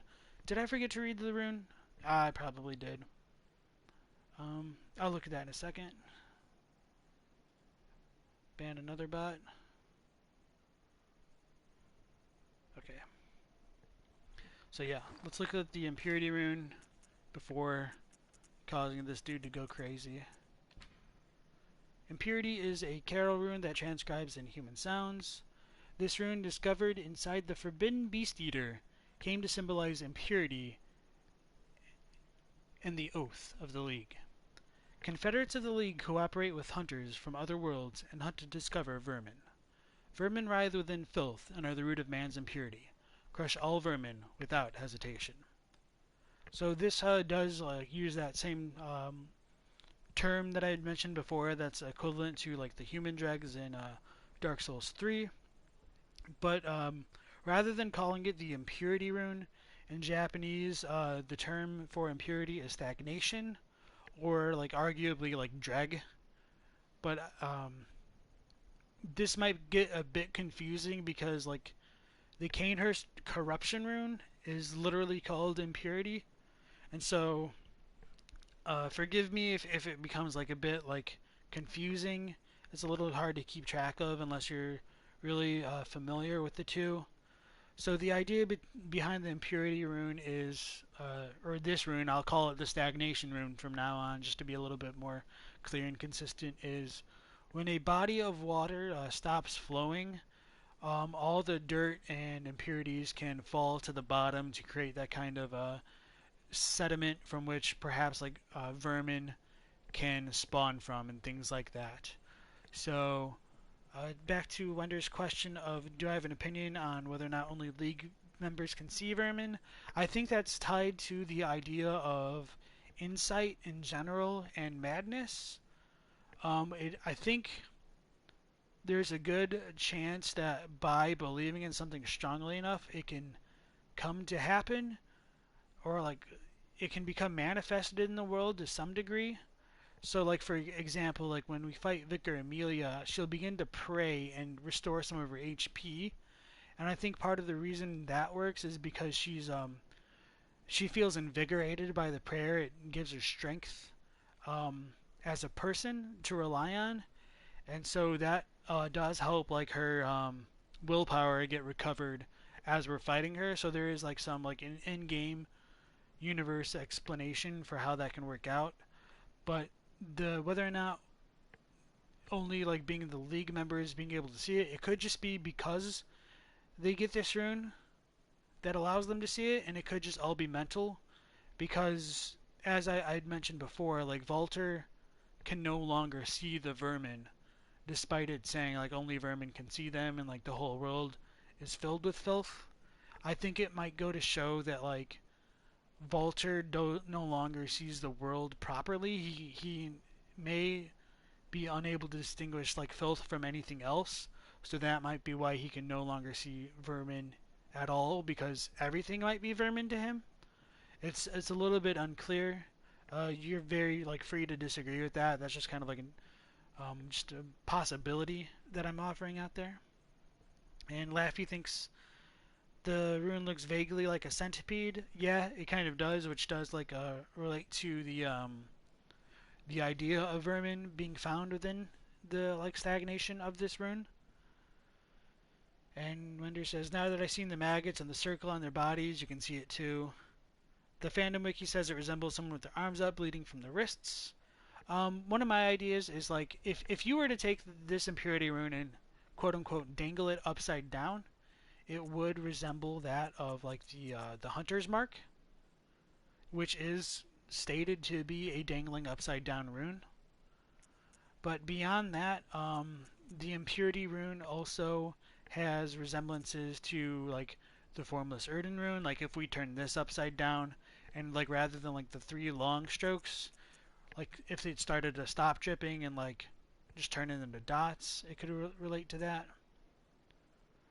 And so the beast rune will come up again in a second when we deal with the suspicious beggar right here.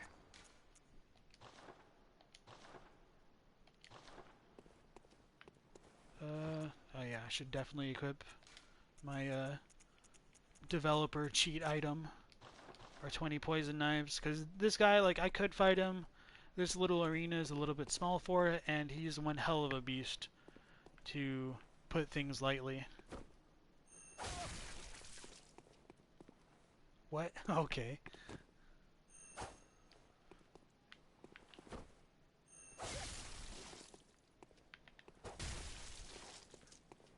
Have you got a screw loose? Or is it your... Oh, he says animal intuition.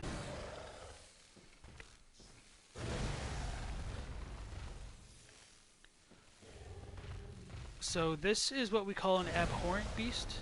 It does seem to be related to dark beasts, because if we look closely at it, it is kind of coated with a small blanket of electricity. It's got very, very dark fur. He has glowing red eyes, which could just show like how much bloodlust he's filled with, like what kind of emotions he's filled with. His attacks have a lot of range, and they can like summon like mini tornadoes, like vortexes, that can pretty much like one-shot me, I think, at this point in the game. Fortunately, he's very weak to this hallway we have here and this poison strategy. So we're just kind of like lamely wait for him to exhaust himself and essentially bleed out from the poison.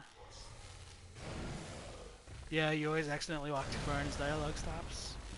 It's a little bit unfortunate.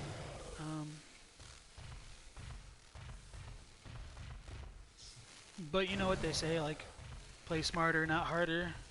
So we're going to take advantage of what the developers have left us.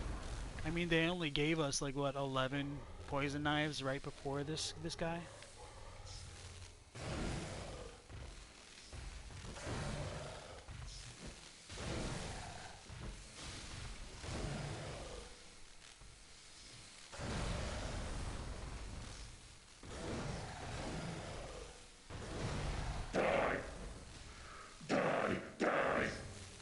Hunters are killers, nothing less. You call me a beast? A beast? What would you know? I didn't ask for this. So, Q, I want to welcome you to the stream. It is very nice to see you here. I appreciate that very much. Q's a pretty good friend of mine, everyone. Just to introduce him to some of you. Oh wow, he actually hit me from this position. It's what I get for playing lamely, I suppose. So, one of the most interesting aspects about the Suspicious Beggar is he is a beast who still possesses enough faculties to talk.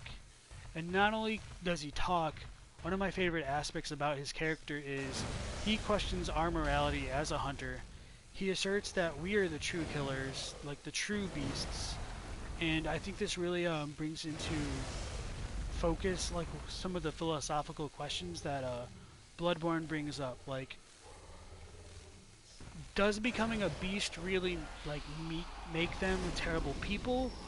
You could take the argument that since this is an abhorrent beast and he is so much stronger than humans, he can reserve the right to kill humans and eat them because he is a stronger animal, and that's just like the nature of the world. Like, the strong survive and they'll eat the weak, and if he's able to do it, why not? He seems to have embraced his beasthood, and a little bit more of that is kind of like revealed to this dialogue when we send him to the chapel, and we can talk to him more when we're like sending him to eat the NPCs there. But it does call into question like our motives as the hunter, especially if like we go and kill like Rom, who doesn't seem to be initially hostile, and we don't necessarily know how she's working in the world to kind of like make us seem like indiscriminate killers for ourselves. Like, I ran through this entire hamlet and I killed everything that I could, not necessarily because I needed to, but just because they were in my way and because they were beasts, and I thought since I'm a hunter, like, they aren't worthy of like being able to kill humans and things like that. And I didn't mean to fall down right there, but I guess it worked out. And then we get the cannon from this corpse in here. So Wenders says, I would be tempted to speculate on his poison weakness, ties to Dark Beast and therefore to Loran, and the enemies in Loran and Old Yarnum affected by Ashen Blood. Yeah, there is a good question to be had there, like whether or not Loran was afflicted with poison and that was why they began like healing themselves with the blood and causing their scourge outbreak. Because it is said, like, in some of the items that it seemed to be related to medical purposes why things happen in Loran the way that they did. Protagonist getting deep in the chat? Yeah. I've told you about this before. Like, this is one of my favorite games. I can go in with some of the deep cuts about, like, what's going on and stuff like that. I'm getting distracted.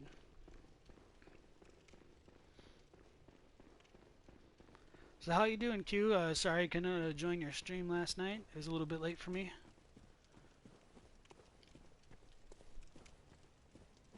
Go ahead, you're listening? I mean, that's pretty much all I had to say about that part right there.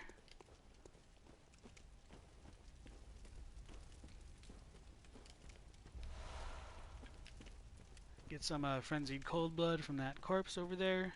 It just kind of shows like the progression is like the further we get into the game, the more frenzied and unhinged the things are. Of course, like that could have just been like gameplay mechanics to like keep things relevant for the player. I need to go up, or is it jumping here?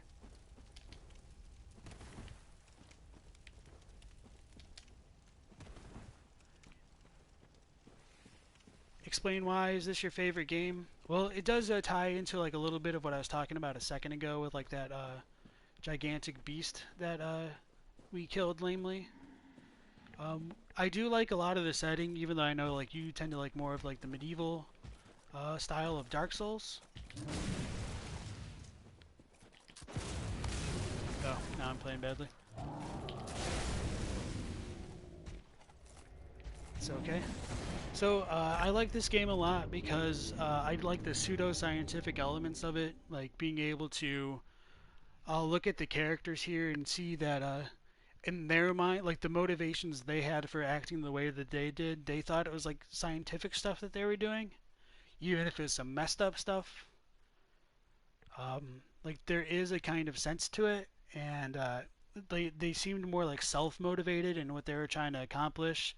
Whereas like in Dark Souls, like you're kind of being strung along, like you don't necessarily know why you're doing it. I mean, that's kind of the case in this game too, but like it's less of a generic like, oh, save us kind of quest, or like the traditional like knight like embarking on that quest to go on a hero's journey. Whereas this has more like you're just trying to fix what went wrong and stop it from staying that way.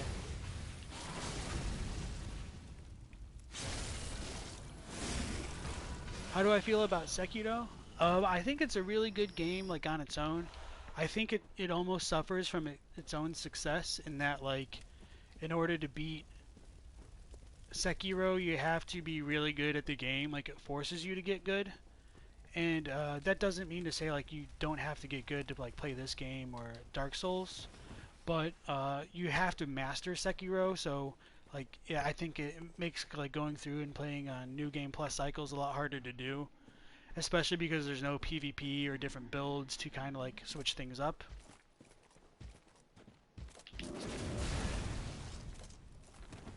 I seem to have issues with these butchers. Oh, now I got scared and didn't follow up.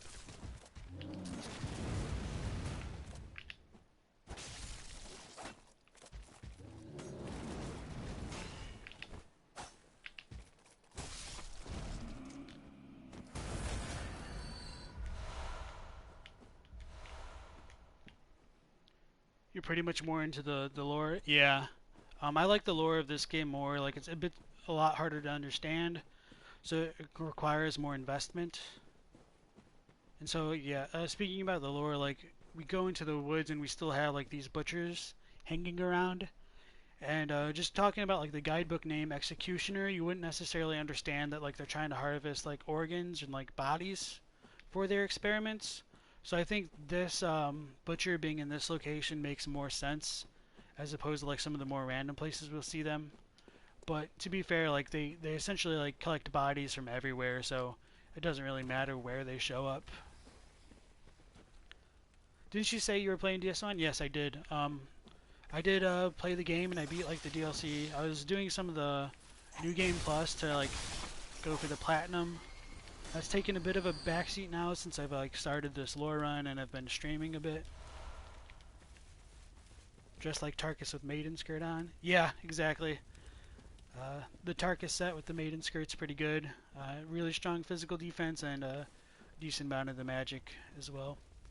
Now coming into the forest proper, we come across, like, these snake ball enemies, and then we begin to see some of these weirder fungal-like features, which are probably statues that resemble the heads of Amygdala. And we'll find some more, like, celestial emissary or celestial infant statues as well.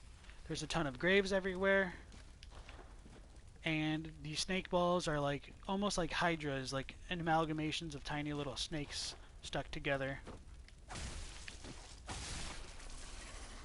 And these are probably, like, the root of the snake parasites that we see infesting some of the, like, hunter-type minions in this area. And from, like, that one cavern underground, we had, like, the gigantic tombstones. In this location, they also appear above ground. And if we go really close to the back of them, might need to get to a different one, but whatever, we'll try to make this work. We can almost see what looks to be like hives or, like, worms coming out of the back, potentially like phantasms related to the dead, and some of the experiments that might be going on here, or perhaps like some of those hateful maggots that we found underground. So it really connects the idea of, like, the Forbidden Woods as being adjacent to, like, the dirt and things within this area. And so some of these tombstones are still, like, revered. Like, we've got, like, candles as offerings to them and stuff like that.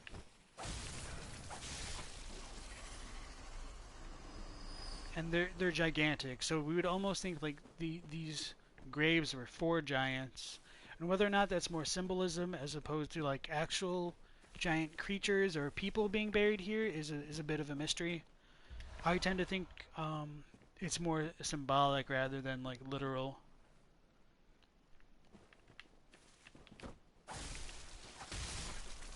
A lot of people really dislike the Forbidden Woods because they get lost here.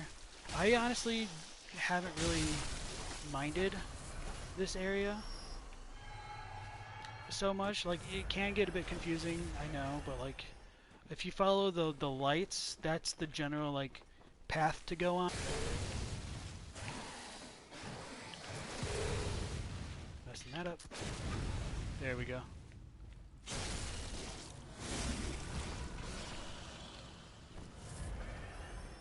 And some of the monsters here can be a bit hard to deal with, which I can understand, like, why people would dislike it. Like that. I thought I'd be able to just finish it up, but caught me slipping.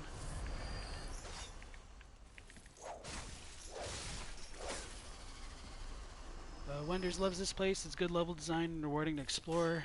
You never got lost. Yeah, I haven't really gotten too many issues getting lost, except for, like, I might not always remember exactly where I am in relation to, like, some of the items. or I might get turned around slightly. But like overall, I don't think it's really that bad. But I mean, that's me. I have a pretty decent sense of direction. Like in the Marines, like when we had our what are they called? Like our navigation courses. Like I was always amongst like the very first of the groups done.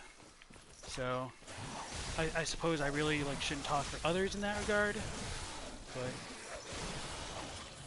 for me personally, like I really don't mind this area. I think it's like one of the more interesting level designs, and at least it isn't a freaking swamp, you know? Like I honestly would have like expected From to like put a swamp like in the middle of everything and having to deal with it.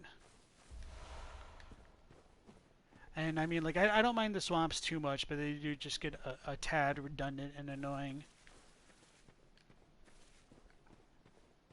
Trying to look for the lake rune. Or is it the ocean in this area? Might be a little bit further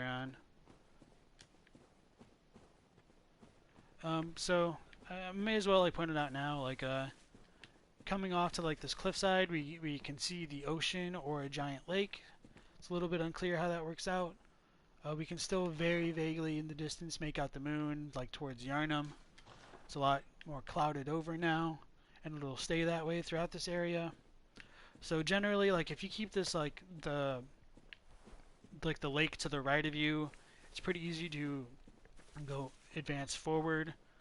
So if you like stay in the outskirts and then like work your way in, it's not too bad in my opinion. Then we get some of the gigantic snake balls, which are hard to deal with because they've got really good range as well. And then we get ganked by the little ones. The worst aspect about the huge ones is that like they can shoot poison from a distance. But if you get like a little bit closer, they don't spit it out so much. And they become easier to deal with. I don't think there's anything up here. Wonder says, just you wait for the Demon Souls remake in the swamp there, unless they change it or don't mind it anyway. Yeah, I haven't played Demon Souls. Is that swamp really bad? I didn't even know it had a swamp, to be honest.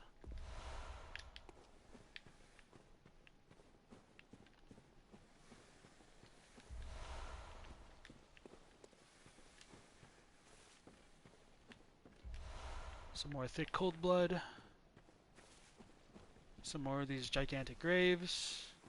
And then the lake rune should be back here. The clear deep sea. Okay.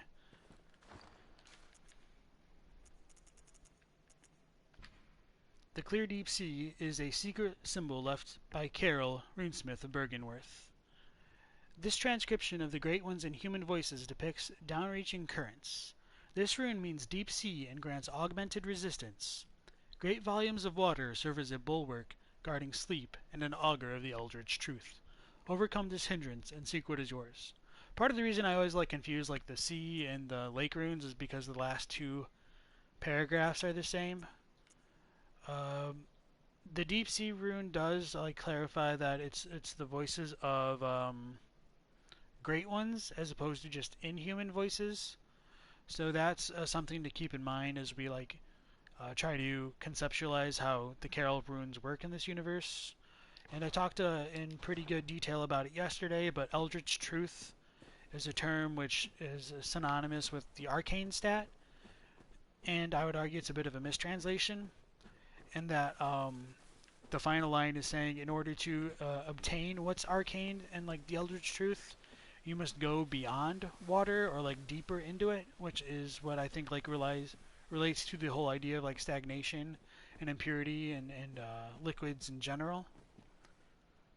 And when Wenders talks about the Demon Soul Swamp and says he hates it personally and thinks it's the worst swamp, wow, in FromSoft games, but that's his opinion, especially if the never-ending spawning bugs in Blight Town were annoying to you. Oh, they've got those kind of things too. The only reason why those bugs kind of bother me is just because they're annoying to hit, and the spit is a bit annoying. So if there's stuff like that, oh god. Oh no, I didn't realize I'm by the one with 3 of them.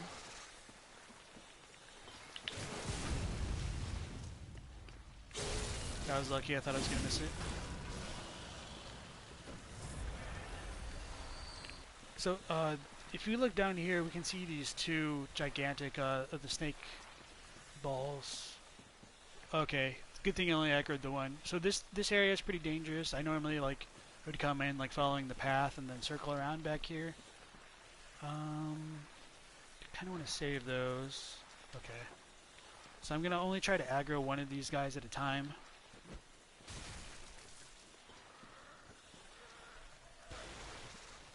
Because of course, like my favorite joke about like playing Dark Souls games is I can beat any enemy as long as there's only one of them. And so, trying to stay true to that, minimize what I have to deal with.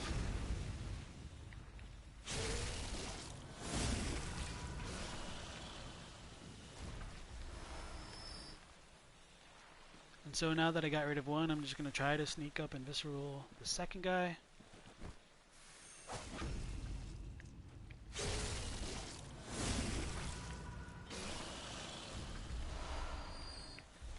Max out my blood vials, finally get a chunk, which will be good for upgrading the weapon. Saw some loading going on there from moving the camera around. So just to compare like the bloodstone chunk, we see a lot more of like what would be singular bloodstone shards compared to twins. And they're more grouped together, and it looks like, to me it does resemble like the kind of stones we can see like the ground is made out of in like the Nightmare Frontier or the Nightmare of Mensis. But that's just like a pet theory. I don't necessarily believe it. It's just a possibility, I think. So the descriptions are very similar. It's only the last two lines which change. It says a chunk will never appear in the blood of an ordinary human. Seek deadly foes if bloodstone chunks are needed. So this just kind of sets up like something which would have like a ton of willpower, or like a ton of like power in general, would be something more likely to have bloodstone chunks. Of course, like if you're a human, like having all these chunks in your blood would not be very good for circulation. Probably hurt like hell and all that kind of stuff. And so one of the funny things about like this gigantic snake over here and this little one is you can kite them into this fire and they can kill themselves on occasion. But you need to like get it to move up a little bit.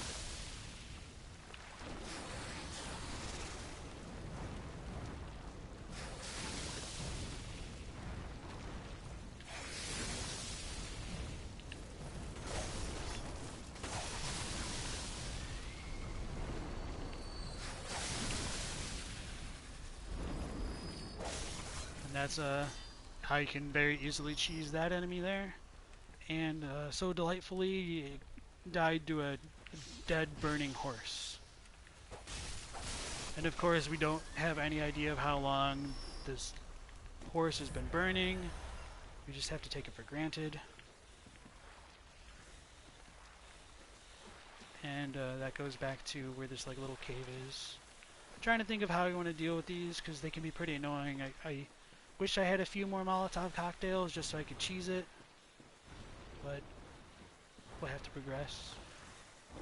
Oh, sweet, we aggro just the one. So that should be a lot easier to deal with now.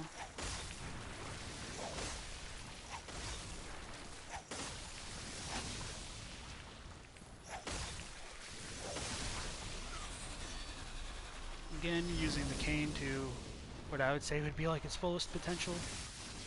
Cheesing enemies from a distance.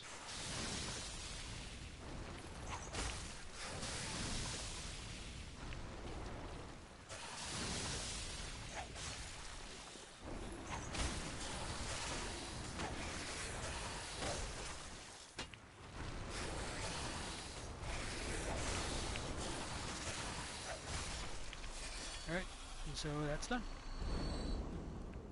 I think this is just a pretty, yeah, the deep sea rune. I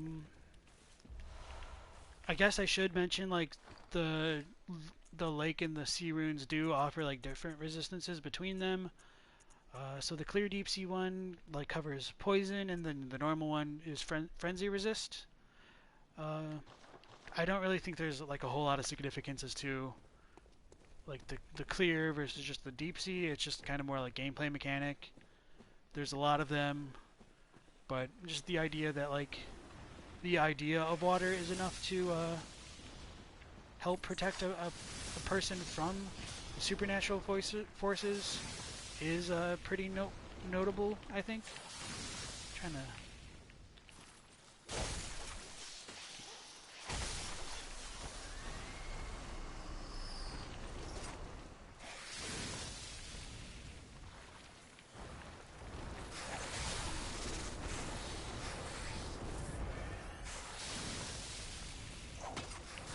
Oh, blocked by the tree.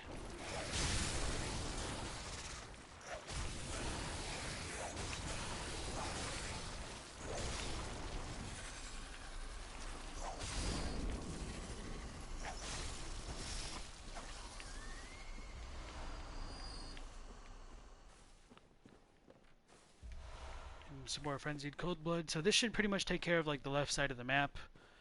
We can go down there like a little bit later for like a shortcut.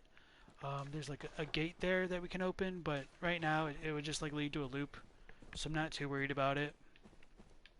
Instead, I'm gonna ignore like the big snake ball over there and try to go up this cliff and get the Graveguard set, which will have like a lot to talk about in terms of how it's differed in its translation. Although, yeah, it might be further up. So I did mention like I don't get too turned around here, but it is a little bit difficult to remember where things are. Okay, so the log is a good indication.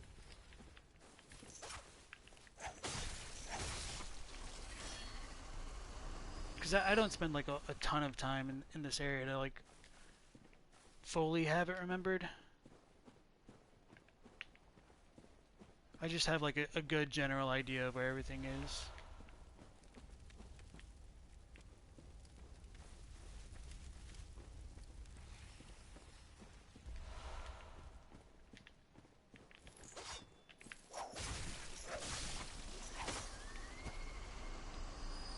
Weird question, but what's with these strange red lights all over the woods? Seems particularly prominent near the larger snake balls.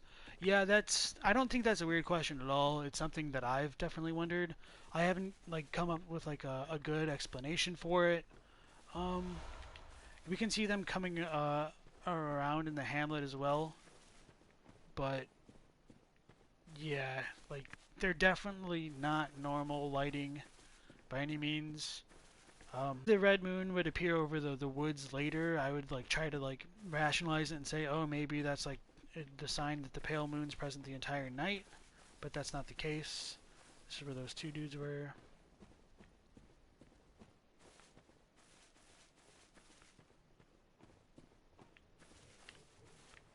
So that's where we fall. Okay, yeah, this is definitely the cliff. I knew it was by the snake balls, but I couldn't. Okay, yeah. So this part is really hard to find and like to fully explore because it requires like a bit of a jump to do.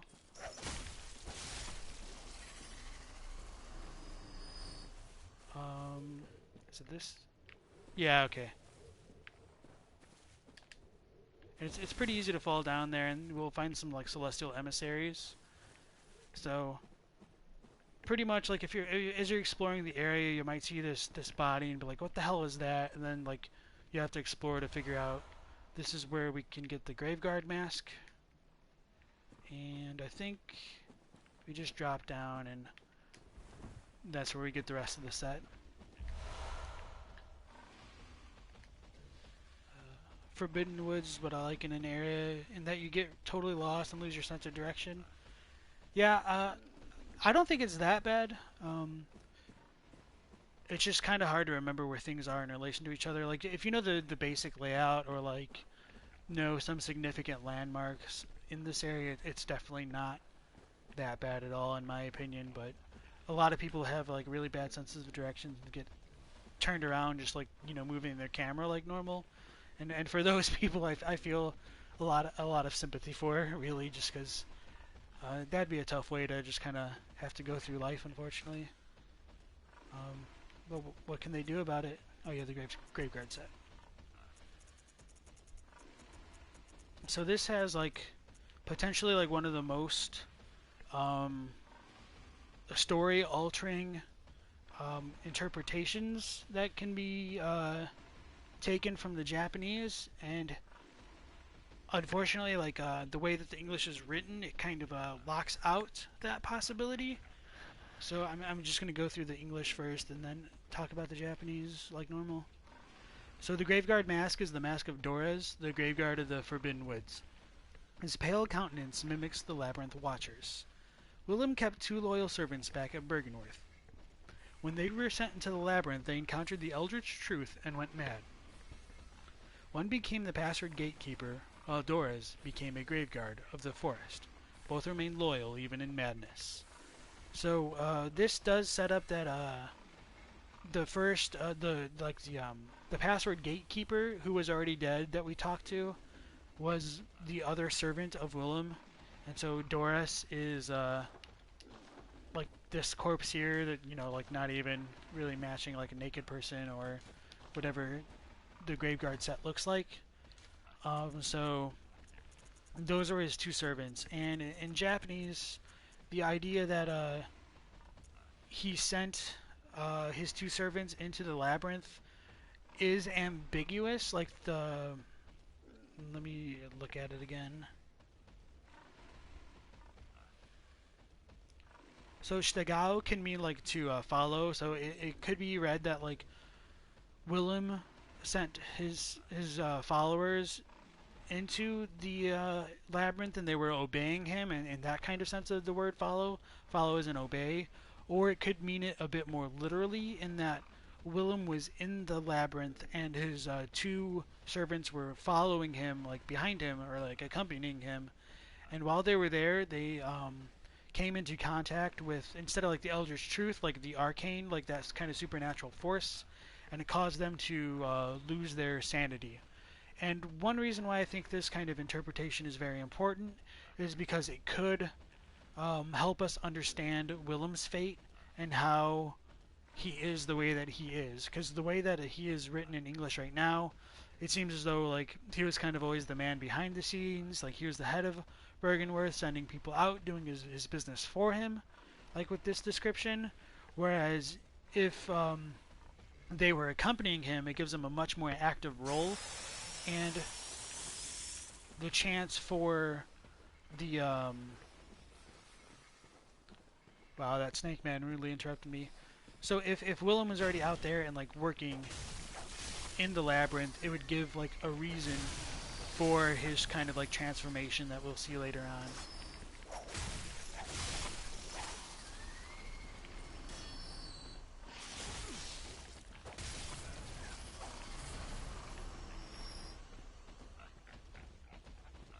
So we can hear one of the big old pigs stomping around. And then the, should be like right over there maybe. I don't know if that's the dude, but the patroller. And so like the one place that I skipped from before, like this kind of like loops back on around. We're back where we were. I'll try to like show like the... So yeah, that's the patrolman that I mentioned before, and the gate is over here. So it is a bit easy to get turned around, but like I said, like if you know like, oh, the cliff is essentially like the edge of the map, it's pretty easy to kind of reorient yourself once you like are accustomed to the layout of things here. That's pretty much like all the major items in this area. There might be like more minor ones like bloodstone shards, things like that.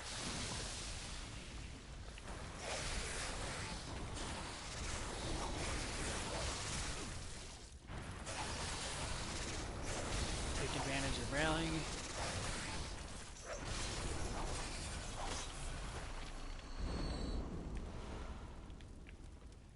Oh yeah, there's like the shortcut and stuff, but I mean like for like the forested area itself, it's I think it's pretty much it. Not gonna worry about those like little snake boys for now. Hear the pig stomping around.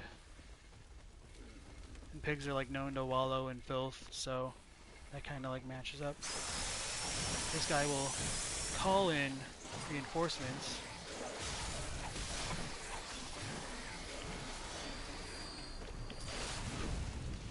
And he, I thought I was about to get clipped by that snake and wrecked. He was shot like a long snake out of his arm at us, which is what hit me and what I like interrupted for the visceral attack.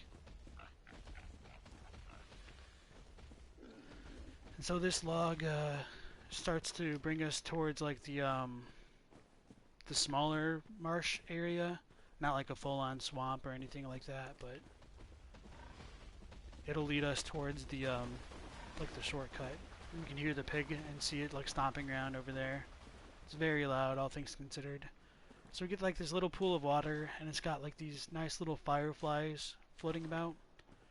I don't think there's any significance to them. I would like to, but I really can't tie them to anything. It could just be like some nice environmental effect. This wall here is related to like one of the boundaries between Byrgenwerth and the Forbidden Woods. So that's like the other far side of the map. It's a landmark we can use.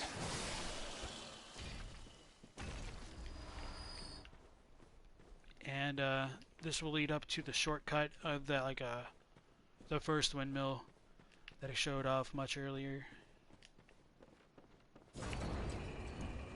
Just gonna send it up for now.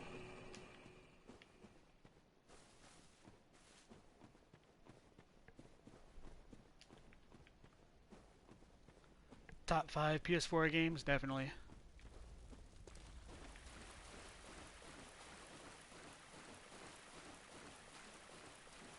I do wonder like if this little pond is related to the celestial emissaries that we will see up there. There is also like this kind of weird glowing feature that we get throughout the map, but it's more green instead of red, with no good explanation for. Other than, ooh, spooky, I suppose, but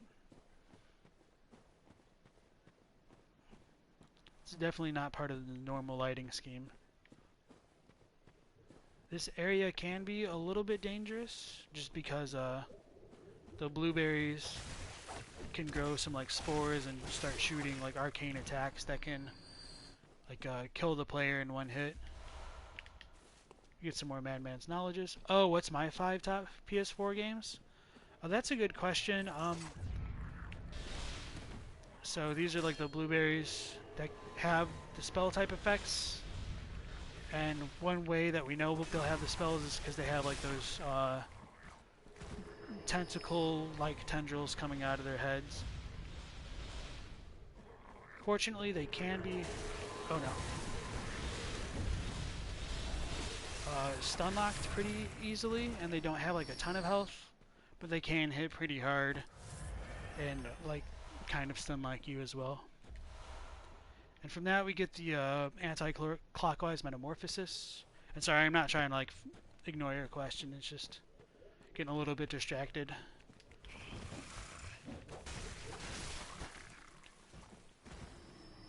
And of course, like for you Americans out there, anti-clockwise just really means like counterclockwise. There's not like a secret reason behind that. It's just like the localizers were more like a British, English speaking folk, so there's more of that kind of a flavor to the text, like when Jura says we're half cut with blood, or when Gascoigne says like there's beasts all over the shop. Those are just like more British sayings. So like my top 5 PS4 games, I honestly should have like played more. I do really like Bloodborne, so that's my number 1. I like, you know, Dark Souls 3, Sekiro. I like Ghost of Tsushima a lot. For my 5th one, I'd probably have to think. I haven't played the God of War yet. I've kind of been waiting for it to go on sale. It's poor excuse, I know, at this point, but I'd probably have to think a little bit more about the 5th slot, but it's a good question. And Wender says it's the same sound effect as a Call Beyond. Yes. Rubido says the hair tentacles on their head remind you of root cells, which makes sense in the context of kin being related to plants, as mentioned in Herb's video. Yeah, I think there's a huge relation with like plants and slugs, or well, phantasms, which are more like slugs in the context of this game. So it's a bit difficult to pinpoint exactly where the differences lie. You know, I'll just go get all the items before I go back, and I'll just bold Hunter's Mark. That seems more sensible to do, because I've got a lot of echoes for now. So yeah, like if we look at the verse kin icon, maybe I can't even show it off right now. This might be a bit hard to see. Oh, I can't bring it up. So right next to like the little like above where I have it highlighted right now, we can see where it has like a 1, 0, 100, 100.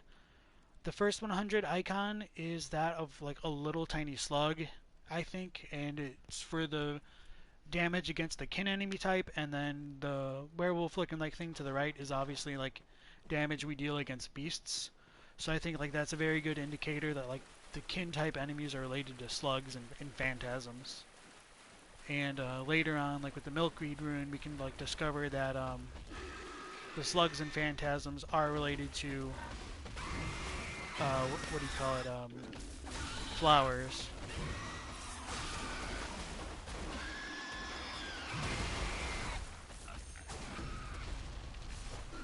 Oh, I didn't get the visceral off. I've got the air rune equipped, so I'd get a lot more echoes if I finished it that way. So that I was trying to fish for that. Coming underneath like these trees over here, we get some more of like the rotted corpses. We're not in like the oil, so like the Molotov cocktails aren't as effective as before.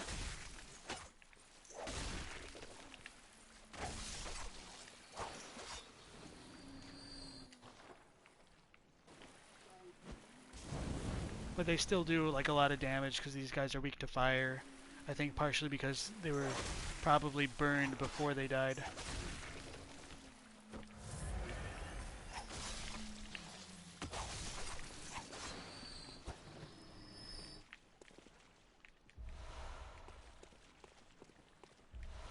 And from here we get the Dissipating Lake rune, and it's effective against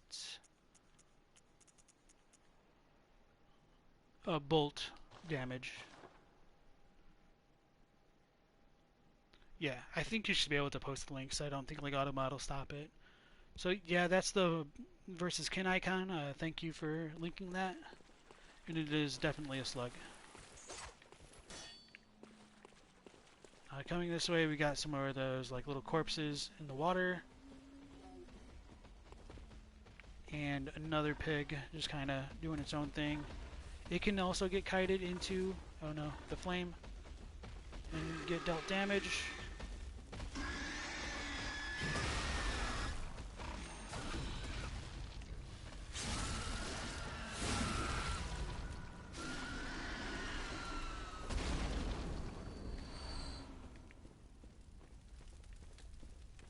And looking ahead, we can see our next boss arena where we will fight the Shadows of Yharnam.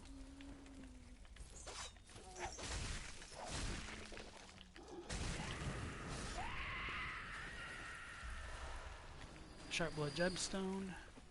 And if we look down there, it's essentially just like another graveyard that's filled with like spooky smoke.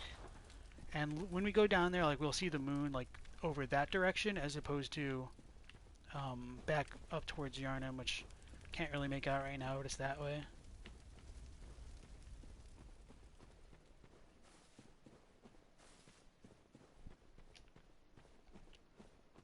So going that way leads to the Shadows of Yharnam, and coming back this way leads to the gate with the mini shortcut that I'd mentioned earlier, where we saw the snake bastard.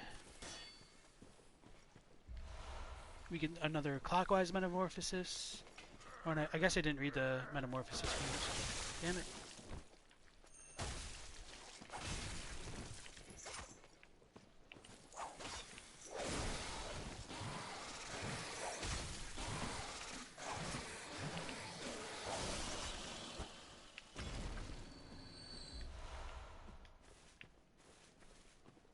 And I really like the metamorphosis runes because they'll increase HP and stamina, and you don't really have to like waste levels for those stats. Once you get these runes, they really do a good job of doing it on their own. And I don't really think you need to use like the physical damage reduction, just because if you have more HP, like it's essentially damage reduction for every stat. So this is where that one giant snake ball was before. This just leads to the other area, and we've already uncovered everything, so I'm just going to bold Hunter's Mark and then like go level up. And then I'm also going to take a quick bathroom break while we wait for the screens to load. So I will be right back.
Welcome home, good hunter. What is it? Very well. Let me...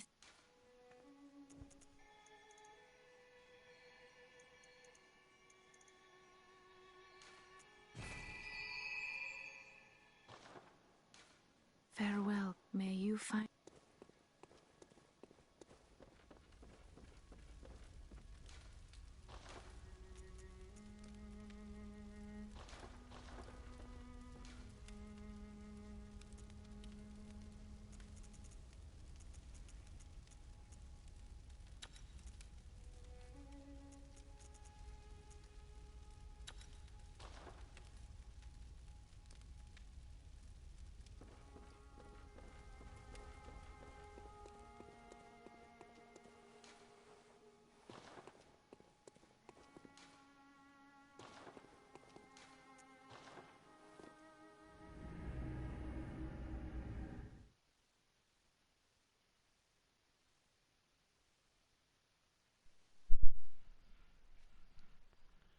Alright, so I didn't have enough chunks to upgrade the weapon. I need 2 more, so I wasn't worried about like not having the blood echoes for it right at that moment. I could have always just popped some cold blood.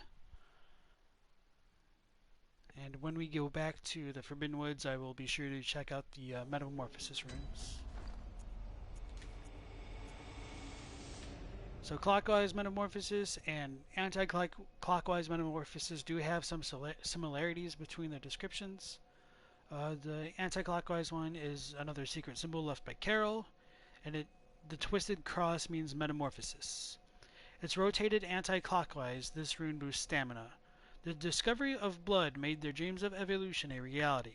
Metamorphosis and the excess deviation that followed was only the beginning.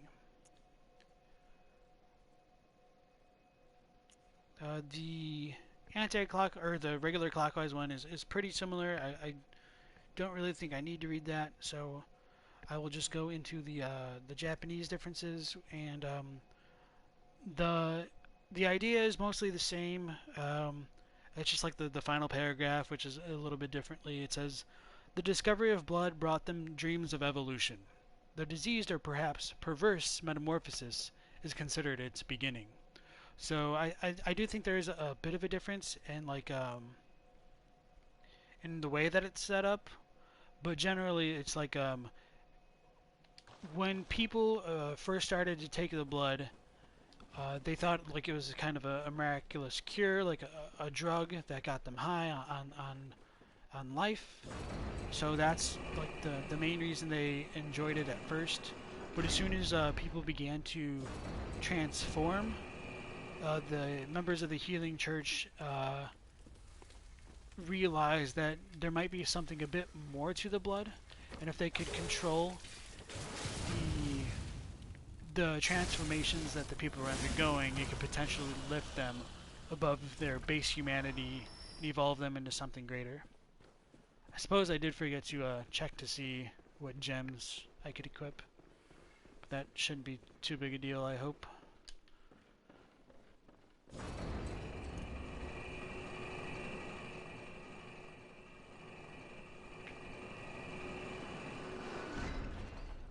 And so this is that shortcut that I unlocked earlier.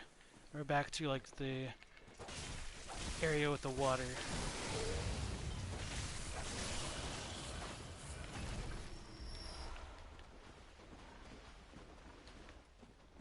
And we can hear the pig stomping around again.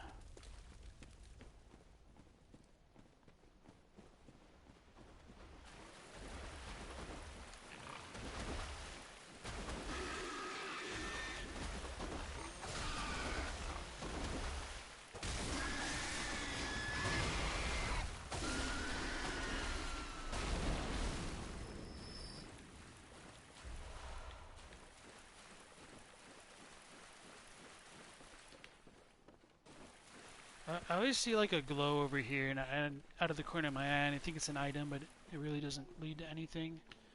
Happens to me all the time. It is also possible to like climb up this tree and like run through the back of the map and make some weird jumps to get into the boss arena and break its AI. We're not going to really bother with that because it's a real pain in the ass to do for one, and it's really takes away like some of the fun of the game. Cheesing the boss that hard. I know I wanted to talk with like having like cheese the suspicious beggar's transformation, but whatever. Sucks being a hypocrite. Deal with it.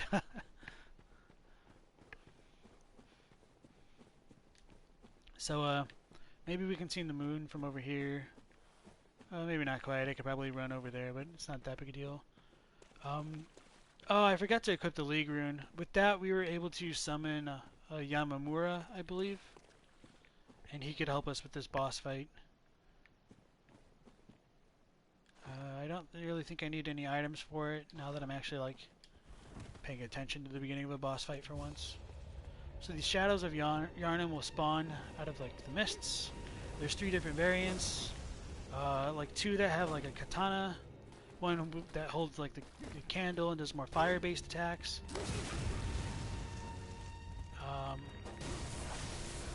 And they're like pretty easy to like choose some of their AI. The real difficulty comes in like managing all 3 of them.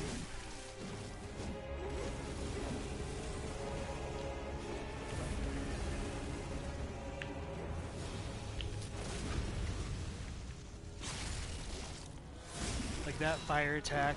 The fire breath deals a ton of damage.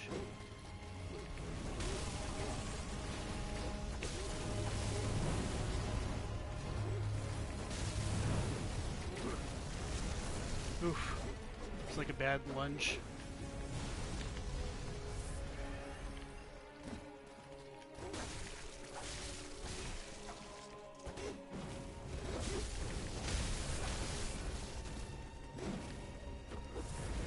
So as the fight progresses, they will like transform. So it's kind of important to do a little bit of equal damage to them.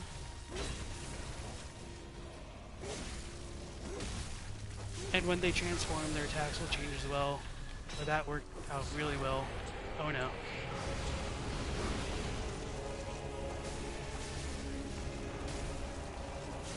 And then you can cheese this guy's AI, because he will dodge as soon as you hit him once. And that was probably like one of the best attempts I've had at the Shadows of Yharnam in my gaming career, which feels really good to do on stream. Are those slugs on the graves or scratch marks? In this area, on the backs, I think they're slugs. I talked about that earlier. Granted, like the models here aren't like super great at like showing it. They could just be like kind of hives, but I like to imagine that they're more slugs or worms or something related to like the maggots that we see in the underground area. Yeah, and I was probably like moving my camera around too much like a jackass, but yeah, you can kind of see like antennae on them if you like want to believe it. Like this, like right below the reticle, does look like it splits into two, so that's part of the reason I believe it. And like once we get the pearl slug in Byrgenwerth, I think that kind of a comparison will be a lot easier to make.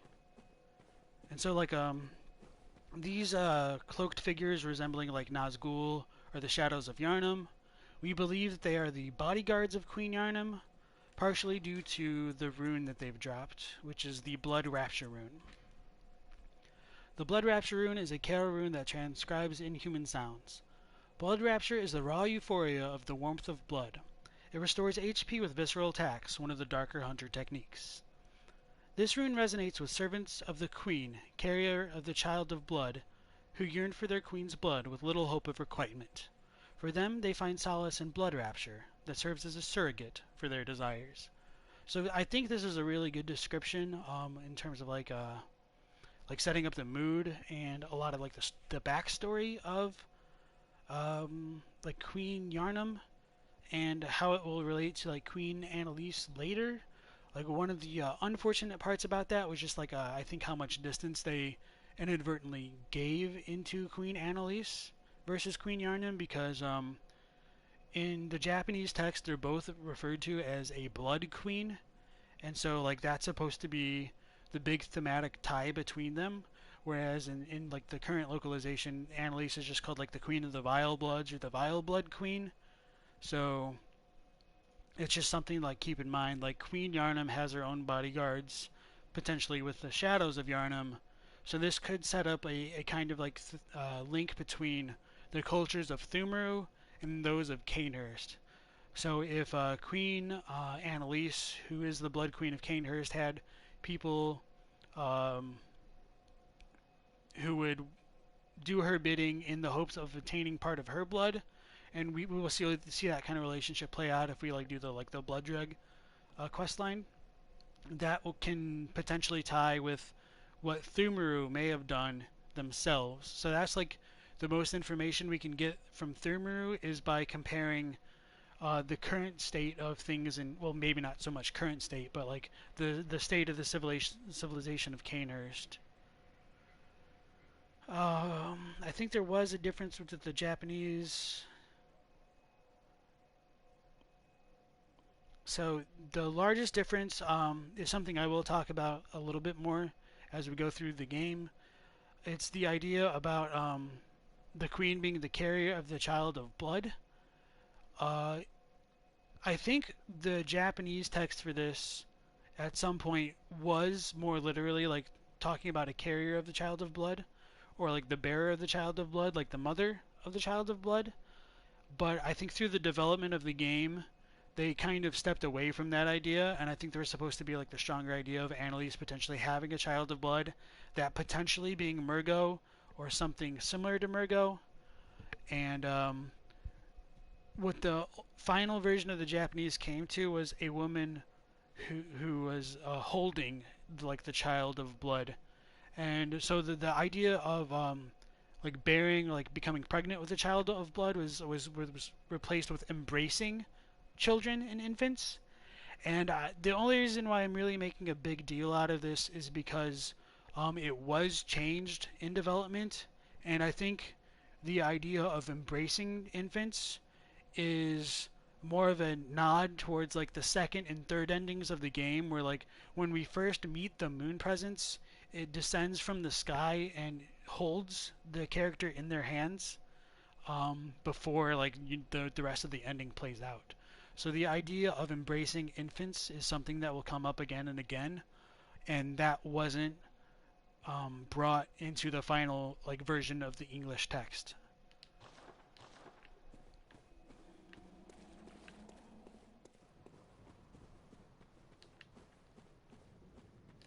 Oh, and I did forget to point out the location of the moon from this arena. So the moon we would have expected to be like over here where Yharnam was in relation to where we kind of like first came in. Like that's where the rest of the Forbidden Woods was, and like where the windmills are. Like that's, I don't think that's the windmill, but whatever. It was in this general direction. But when we come to the Shadows of Yharnam, it seems to get turned around and placed over here, like behind these graves. Even though like Byrgenwerth is this way, and we're about to see the moon completely switch positions when we get like to the Moonside Lake. One thing that I would like to point out with like this like little wall over here that separates Byrgenwerth from the Forbidden Graves is like it's made out of the bodies of like dead people and their skeletons. I'm not entirely sure like the relevance of that. It could just be like, ooh, spooky. This is like kind of like a ghostly wall. It's unclear if this was like Thumerian in origin. I don't think like the College of Byrgenwerth built it. It's made out of some like weird substance that almost looks like half melted or like half poured cement versus like stones and things like that. And this is like the last of the giant tombs, which leads into like the belief that like Byrgenwerth, which is like right next to the Forbidden Graves, probably accessed the Chalice dungeons, the labyrinths, for the Thumerians in this kind of area, but there is no like physical connection to them in the game. So that's about it for there. We've got some more woods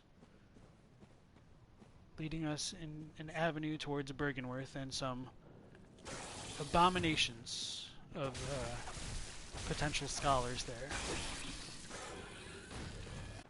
This terrifying enemy is called the Garden of Eyes. What we can assume from that name is it may have been like a patient that they were experimenting on in an attempt to harvest eyes. That would align with how like the witches of Hemwick are eye collectors. They use the eyeballs as their ritual materials. Connections between like eyes and like the supernatural powers. If we like look more closely at these eyes, they're all like covered in yellow. Can't really see irises, things like that. They do resemble that of an amygdala, in my opinion. I think perhaps like in an earlier version of the build, like maybe one of the ideas was like these things were like people transforming gradually into amygdala.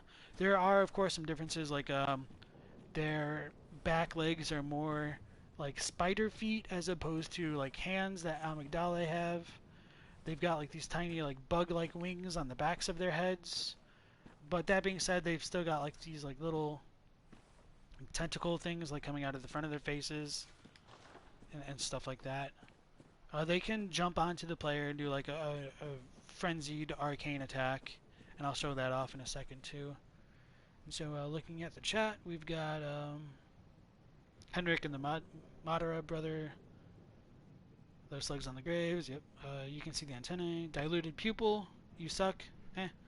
Sucks to suck, huh? They have stones engraved with spiders on them somewhere, right? Yes. Thanks for bringing that up. Kind of got distracted talking about it. They will be holding stones in like their left hand, and on the bottom of them, they've got like a spider engraving, and I think he's a little bit too clipped through the floor to show, so maybe I might have to kill like another one. You can kind of see like the eyes on the bottom of it. Like it almost looks like a spider head in its hand that has like a spider picture on it. the grass is covering it, unfortunately. Oh, you can kind of see it better there. Okay, there we go. You can see like the spider on it, and apparently like there was some cut content where they would like use spells with the spider stone, which is a bit unfortunate. Like it didn't get into the final game because everyone's like, oh, what's this like spider orb that they've got going on? Like there's no explanation for it, so we can only like really think like maybe it has some relation to why they look like spiders themselves.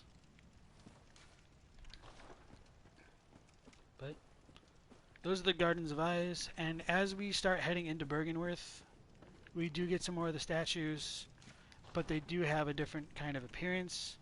Like it looks like almost an amygdala or like a proto-amygdala, something transforming into it, and it like gets elongated. And we can even see like these statues appear in the fishing hamlet itself. This one is much more humanoid in nature, which lends to the idea that perhaps amygdalae were humans at some point. However, with that being said, like this figure right here also does resemble that of Ebrietas. Like maybe not fully fleshed out, like it doesn't have like the wings that we'd imagine, but it also doesn't have like the arms of amygdala either. It implies reverence or research towards a certain vacuous spider, in your opinion. Yeah, I think that's a good way to read it now.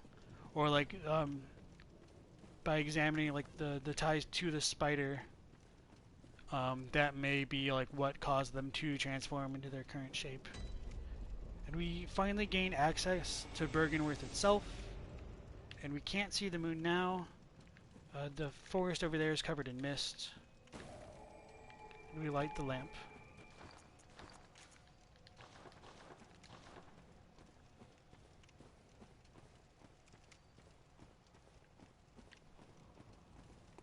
Some more of the statues, and then we've got like these Gardens of Eyes like patrolling around.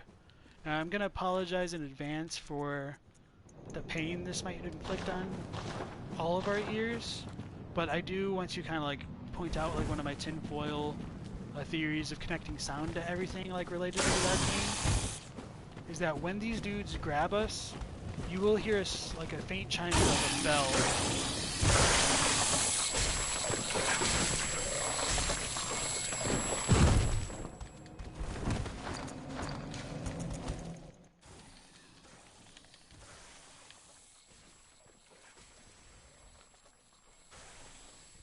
So I don't really care that I died there. I was trying to show that off.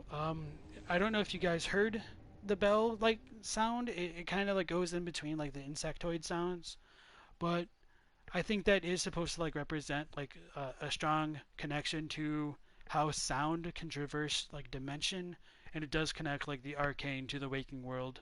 And we can even find like that similar type of effect in attacks from like Queen Yarnum and like Ebrietas when she does her like HP draining aura type effect. Yeah, exactly what you just mentioned right there.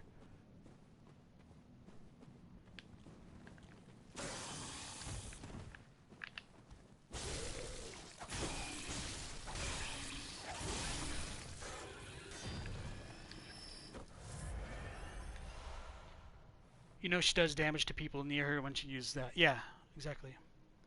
And Wenders thinks my theory on sound is brilliant, by the way. Thank you. I'm glad to hear that. And fortunately enough, that Garden dropped a sedative, which does like tie into my whole like conspiracy theory that arcane is a bigger deal, because this is like finally one of the first items that does explicitly say arcane in relation to this concept, with like frenzy and all that. So sedatives are liquid medicine concocted at Byrgenwerth. They call them the nerves, and those who delve into the arcane fall all too easily to madness, and thick human blood serves to calm the frayed nerves of these inquisitive minds. Naturally, this often leads to a reliance on blood ministration. So, what this is saying is we can use these sedatives to kind of counteract the frenzy bar, and so that shows like there is a concrete connection between like arcane powers causing people to become frenzied. And this idea of like frenzy also relates to the tiers of blood echoes, in my opinion. So, as I pointed out, we get like this natural progression 1, 2, 3, 4, 5, 6, 7, 8, where we go from dew to thick, or what I would say is more accurately rich cold blood, and then frenzied cold blood. So the idea is like the more like arcane substance is in like the blood, or like whatever a person gets exposed to this kind of arcane substance, they become closer to madness, which is also like closer to greatness, and that will get a little bit clearer on like when we get like the great cold blood, or great one cold blood rather. Like it resembles the cosmos inside, which also resembles like what's going on of like the sides of the madman's knowledges and things like that.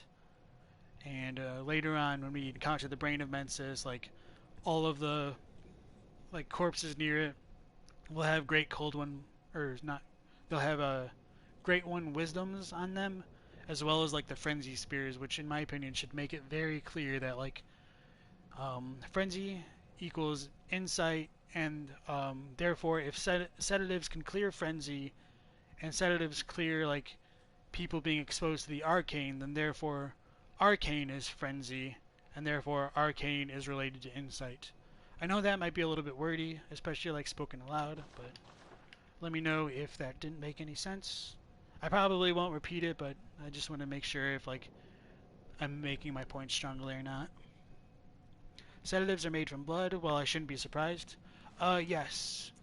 And I think more importantly about sedatives is that it's very likely that while it says it's thick human blood, it probably literally is like human blood, as opposed to like the more refined stuff of like cold blood.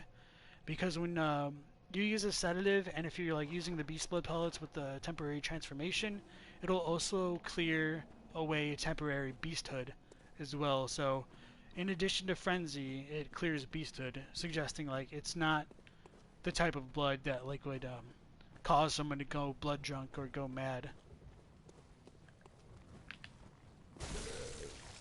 And there will be another one that'll spawn up behind me, yeah.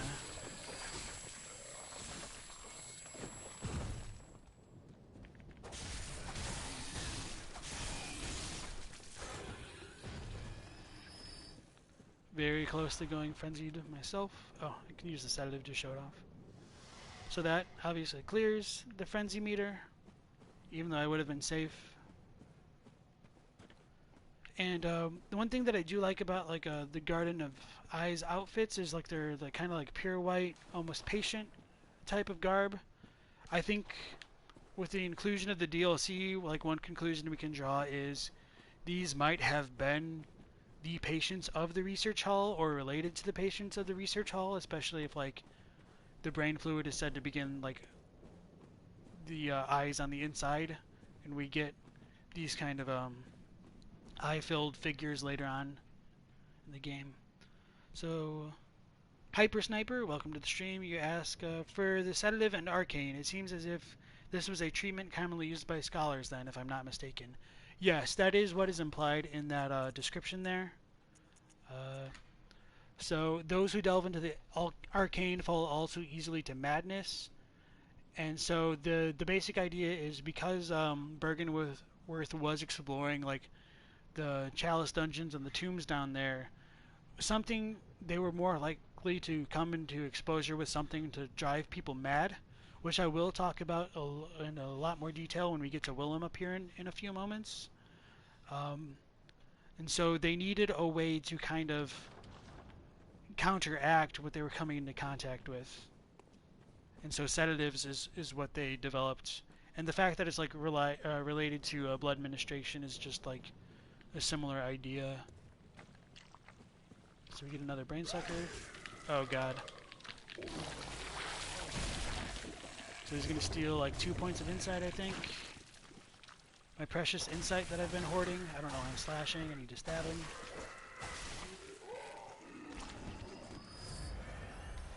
We get Quicksilver bullets. And another arcane lake rune. I won't bother to look at that one. It's another lake resilient towards the arcane. If we look closely, we can see... Did they already drop down? Maybe we can't see them, but I know they're up there. There's like 2 Gardens of Eyes, like just chilling up by Willem, and they'll drop down when we get a little bit closer.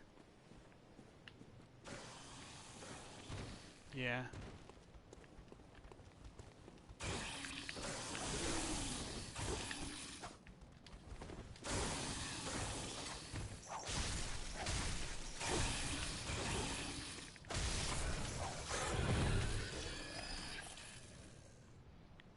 Rubito says, do you think the stitch heads in the brain suckers is a result of implanting phantasms in the brain or an attempt to keep them in? That's a good question. I would think that it was something that they put in. I hadn't really thought about like the attempt to keep the phantasm in, because like we can see it break out and go back in whenever it wants. So to me, it seems more like it was an operation that put them in there, probably in an attempt to either get like eyes on the inside or maybe like one of the earlier ideas in the way of like creating the celestial emissaries. And speaking of random celestial things, we finally get like one of the more like terrifying enemies of Bloodborne. These are called either like celestial centipedes or fluorescent flowers. If we look closely, they've got like this little bright luminescent flower coming out of the top of their head, if you can even call it that, and its body is just essentially like a gigantic mouth lined with teeth, a quintessential vagina monster to scare like their 13-year-old boy players, you know, of the game. And these will shoot out the exploding fireballs and their kind of cosmic arcane attacks. They are a kin, like versus kin type enemy, and like therefore related to invertebrates. They're very resistant to like physical type damage, fire. Like one of the strongest types of damage you can do to them is like blood tinge, and I don't have anything, so I'm just gonna like have to wail on it for a long time, and it can't really be parried. I think it's important to note like the reason why it might have teeth would show like it eats creatures, which therefore means like it would also ingest the blood for itself. And that might be why it has like this kind of form. Like it's related to the blood as well. It's not just like all alien type of stuff. I'm stuck.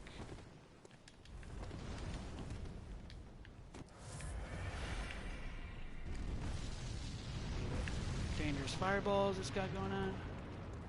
Alright, here we go.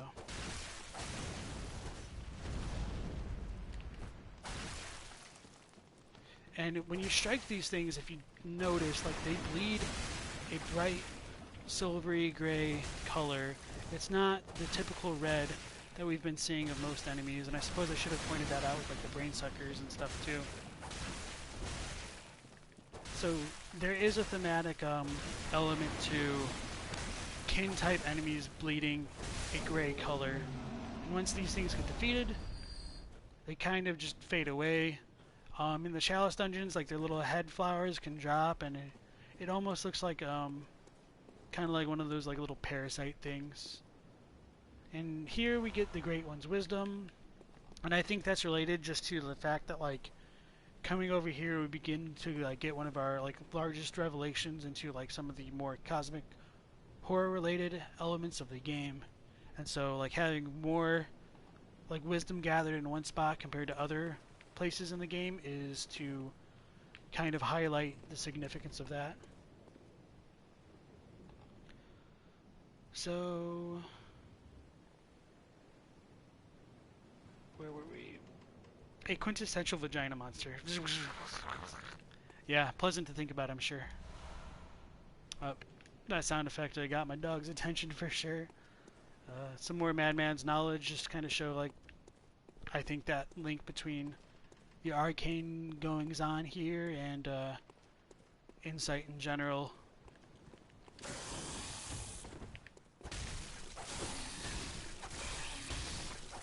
And some of that good old stun locking Arwen spam. And then we get more sedatives showing like it's not just like only environmental from the Garden of Eye drops, but like it is a fixture of like Byrgenwerth, using sedatives and conducting their research. Thought there was something else I was going to talk about. Oh yeah, the moon. So as I'd mentioned before, like going over from like the Forbidden Graves, like the moon was way over there on that side of the map. From the Forbidden Woods, there was definitely no moon anywhere near this side of Byrgenwerth. So potential screw up on the part of the developers, or maybe it's supposed to be related to Rom, but it still exists once we kill Rom. It's a little bit unfortunate, but it's something fun to point out and theorize about.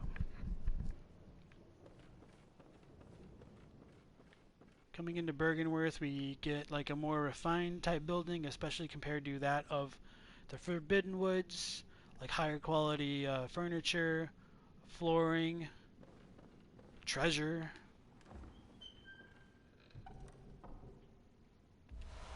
And then we get like the Pearl Slug that we can compare to like the backs of those graves, which we talked about earlier. The true boss of Byrgenwerth in your experience. The Pearl Slug is a material used in the Holy Chalice ritual. Of all the strange life forms that reside in the nooks and crannies of the old labyrinth, the slugs are clear signs of the left-behind Great Ones. Now, one note about this is, in Japanese, singular and plural is not often denoted. It usually takes context to figure out. Sometimes, like, it can be very, like, they can clarify if things are plural, but singular is a bit more ambiguous. So, with that being said, like the idea of it being left behind Great Ones, I don't think is fully accurate. And when we look at like the Augur of Ebrietas later on, or things more related to her, we will find out that she is the only thing that's referred to as a left behind Great One or an abandoned Great One. And so I think it's meant to read that the Pearl Slug is directly connected to Ebrietas as the abandoned Great One, or the left behind Great One. And so these slugs are indicators of her presence in the ruins, which does tie into what like Byrgenwerth is studying, because we will see more of that later when we get to Willem. And coming up these steps, we will find a member of the choir, Yuri, I'm not sure how you pronounce it. Oops. And she is pretty strong for this level. She uses the Rosmarinus and the Threaded Cane like me. She can do a lot of damage, and she also can like one-shot most hunters with her version of a Call Beyond.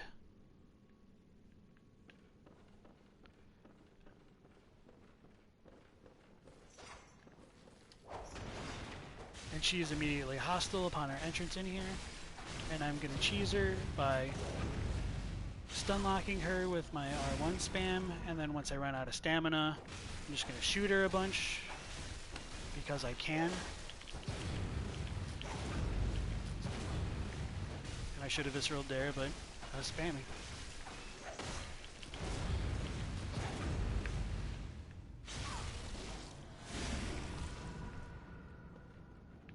Oh shit. That's like the second time that's happened to me with a hunter. So that kind of trivialized the fight, but I do promise she is pretty hard to deal with if you don't like cheese the shit out of her. She drops blue elixirs, which does like tie her and the choir into using experiments with blue elixirs and potentially celestial emissaries later on as well. And when we do get the Cosmic Eye Watcher badge, which relates to the choir later, we can unlock the blue elixirs from the shop as well. Which does remind me, I did completely forget to like look at what we get with the Radiant Sword Hunter badge from the Dream. And in Byrgenwerth, we get the student uniform. I think it's down at the bottom. Yeah. Hyper Sniper says, you're a little confused as to how the old hunter bell works, like Yuri. Are the hunters summoned by the old bell already dead / awakened, or are they actually out in the world as you are with their hunter bells ringing? That's a good question. We don't have specific answers. We just have like kind of our best guess conclusions for those. So the way that the old hunter bell is written, it says that we summon hunters from other worlds And one of the confusing aspects about that is, like, to summon Henrik, for example, like, we have to kill him in our world first before we can summon his potential otherworld counterpart, which doesn't make a ton of sense. And could that just mean like we're summoning his consciousness instead? It's not entirely clear. One way that I like to think about it is like the old hunters that we summon are essentially the exact same hunter as we are, just like in the like their own world. So like the chosen undead is the hero of Dark Souls 1, the hunter is like the hero of Bloodborne, like the equivalent of Solaire in Dark Souls could be like the old hunters in our game, if that makes sense.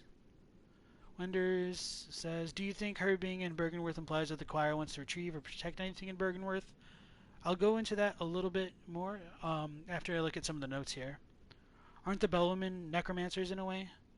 I think so, yes. I mean, when we go to Yahar'gul later, we will definitely see them animate the Yarnamites in that area. And so, like, calling them necromancers would be, like, a fair comparison to make. So the student uniform is a uniform of the students of Byrgenwerth, a bygone institution of learning. Features a thick cape. The Healing Church has its roots in Byrgenwerth and naturally borrows heavily from its uniform design. The focus not on knowledge or thought, but on pure pretension would surely bring Master Willem to despair, if only he knew. Wender says he likes to think the old hunters like Henrik and Yamamura choose to help us once we put them out of their misery, and possibly allow them to get to a dream. Yeah, it's unclear. I wish we did know a little bit more about that. So, there is another difference within the student uniform in Japanese. It's more like I don't know, like more nuanced, like a difference between just kind of like the thought behind it. I'll just read it rather than just talking about it, I suppose. Merely mimicking Byrgenwerth's appearance without knowledge, without philosophy. Just how heartbroken would Headmaster Willem be? So that's just kind of it's more of a flavor difference.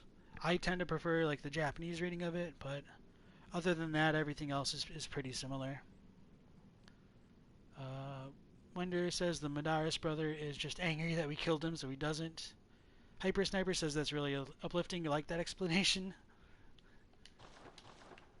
Alright, so in Byrgenwerth we have two extremely important to say about them and to tie those into like the overall story as well. So the spider hides all manner of rituals certain to reveal nothing, for true enlightenment need not be shared.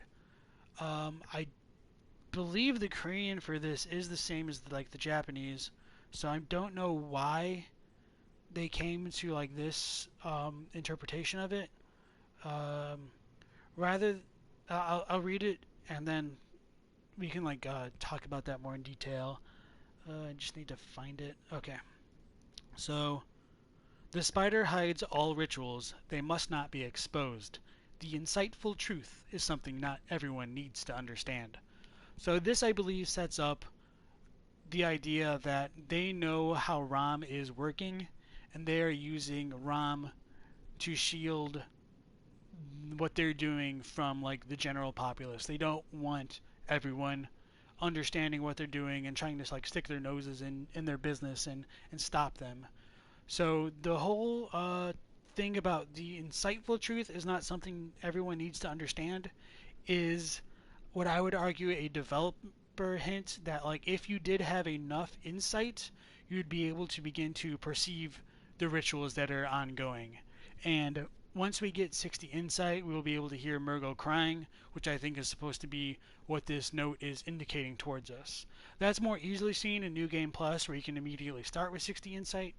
I will not kill Ram yet, just so we can go to the side areas and get more of that insight, so I can highlight this again later. I think we might be a little bit close, but I think we do need to go to the other areas first. 25 and where are my knowledges? 30. Oh yeah, so we're like 3 away. I think maybe just like talking to Willem would be enough. I'm not going to eat the umbilical cord until we get over there. So yeah, the idea that it's insight related is a little bit hard to pick up on. Like in Japanese, like the term is literally enlightening, so calling it like the enlightening truth is I understand where they came with that, but by saying that, like, that was also what they called the insight stat in Japanese, enlightenment, like keimo. So keimo taki means like enlightening, or like it's the adjective of it. So the idea is it's like you need insight, and it's like a play on words and like a developer hint, in my opinion. And so this one says, when the red moon hangs low, the line between man and beast is blurred, and when the great ones descend, a womb will be blessed with child. Now this note is the most difficult note to understand in Bloodborne. It is so ambiguously written in Japanese. There are literally like 6 different ways you can understand like what it could be trying to say. Um, I think the easier way to maybe go through this would be like to list all 6 of them and then like talk about what that could mean in the context of the game and why we should go with one reading over the other. So forgive me if this is a bit redundant, but I do really get invested in like how this does all piece together. And so the first part of it is pretty straightforward. It says, when the red moon comes close, the boundaries of man becomes blurred. And so the second part is where like all the ambiguity lies, and it does relate to whether or not it's talking about one great one specifically or multiple great ones, because again, like singular and plural isn't really easily specified. And so when the red moon comes close, the boundaries of man becomes blurred, and the great ones may embrace our infants, or and the great ones cannot embrace our infants, and the great ones may embrace us infants, and the great ones cannot embrace us infants, and we may embrace an infant, and we cannot embrace an infant.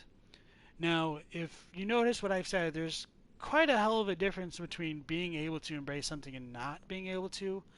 One of the issues is like the final word in Japanese, like daku is like to embrace, but it's conjugated as dakan, which in like more like modern Japanese, like people would use every day, like dakan or like idakan would be like cannot embrace, like that's a negative form.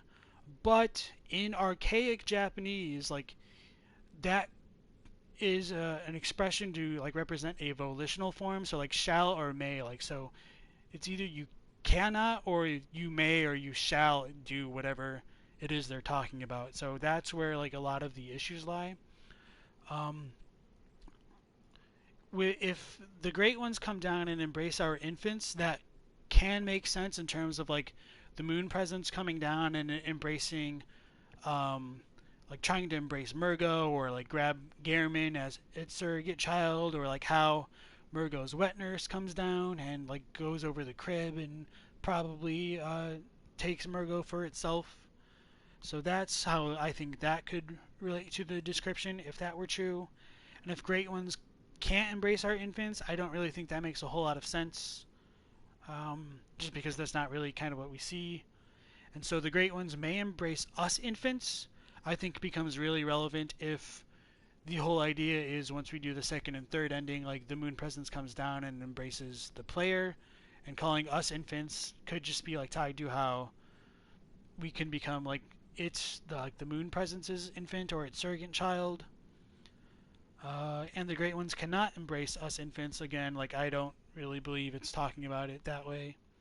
And we may embrace an infant could be important in like by having the red moon come close. That may have been how they got Murgo the first time around, but then it's kind of weird that they would be able to summon the red moon to later summon the red moon. It's a little bit weird.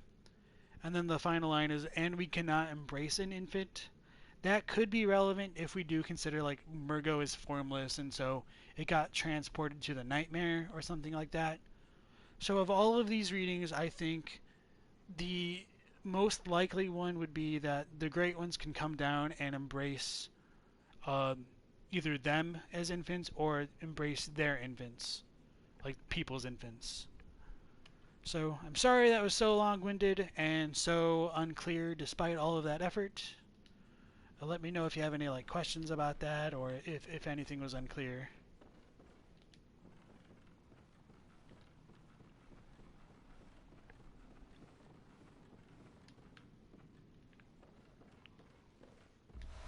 Coming here, we get the Lunarium key, which will grant us access to Master Willem and his little moon viewing platform. And we'll get ambushed by this little... Oh shit, that did a lot of damage actually. Guard advice.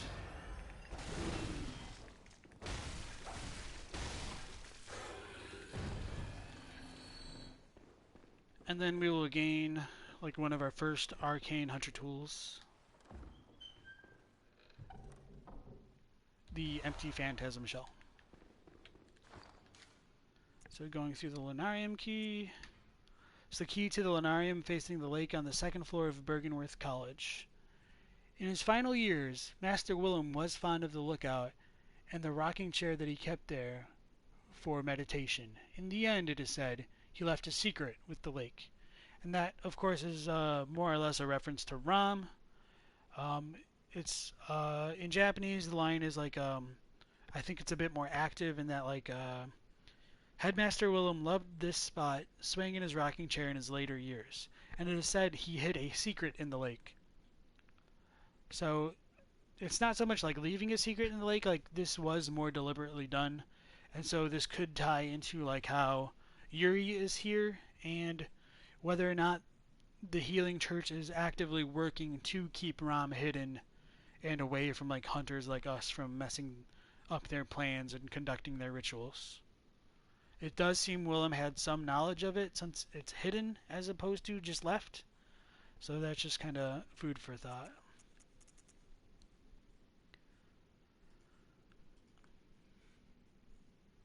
Examining the empty phantasm shell, we have...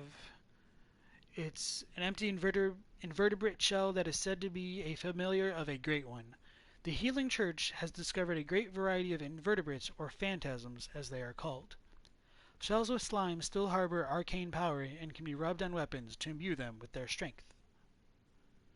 So, some discrepancies would be like, rather than just calling them invertebrates in Japanese, it's mollusks, which are like a more specific type of invertebrate.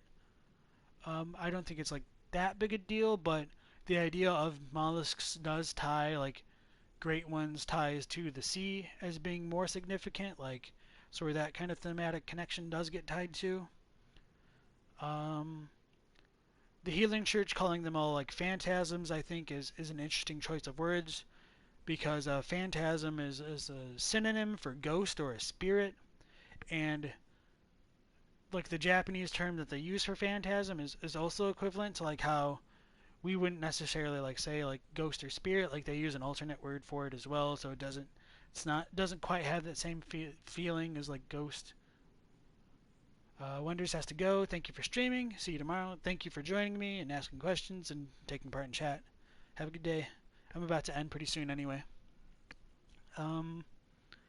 So the other big takeaway is that there's arcane power within the slime of the shell, so it does set up that like the phantasms do have arcane powers, which should be pretty self-explanatory if you've ever seen any of them used or anything like that.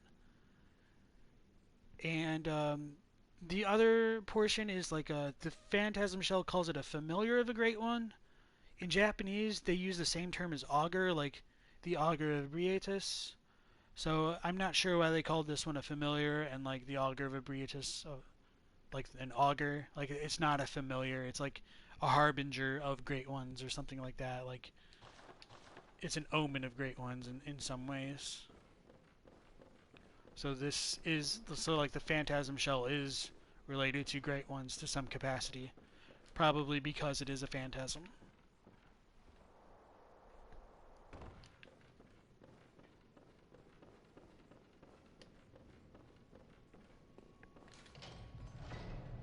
So the Lunarium key grants us access to the Lunarium, obviously, and then when we come here, we just see a lone figure on a rocking chair. This is Headmaster Willem. Looking closely, we can see that he's got a head covering in his eyes. He resembles what we see in the flashback with with Lawrence. If we look at his back, we get this interesting like fungal type pattern coming out of him. It almost looks like a Pucksilver maybe, although that might be reading into it a bit more. His staff has like a bunch of small bulbs on it. Kind of almost looks like cold blood flower buds. It's never fully explained how that works out. It could just be like some religious symbolism for him. And he's wearing like pretty like ornate flowing robes. So even though he isn't technically part of the healing church, he definitely looks more like a pope type figure than like what we see with Lawrence or pretty much anybody else. It does show him as like a kind of like grand regal figure in this like thought process, I suppose. And if we try to talk to this grand regal figure of knowledge and wisdom,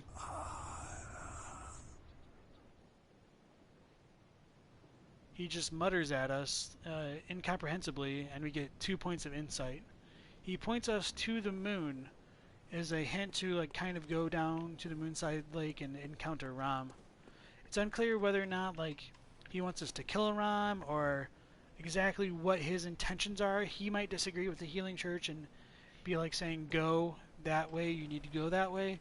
We really have no clear indications of his motivation. And he doesn't provide any more additional dialogue. He just points at the platform towards the moon. So it's a little bit of a dick move, but we're gonna kill him. Kill him to get his eye rune. And one thing that does fascinate me is he bleeds a silvery kin-like blood.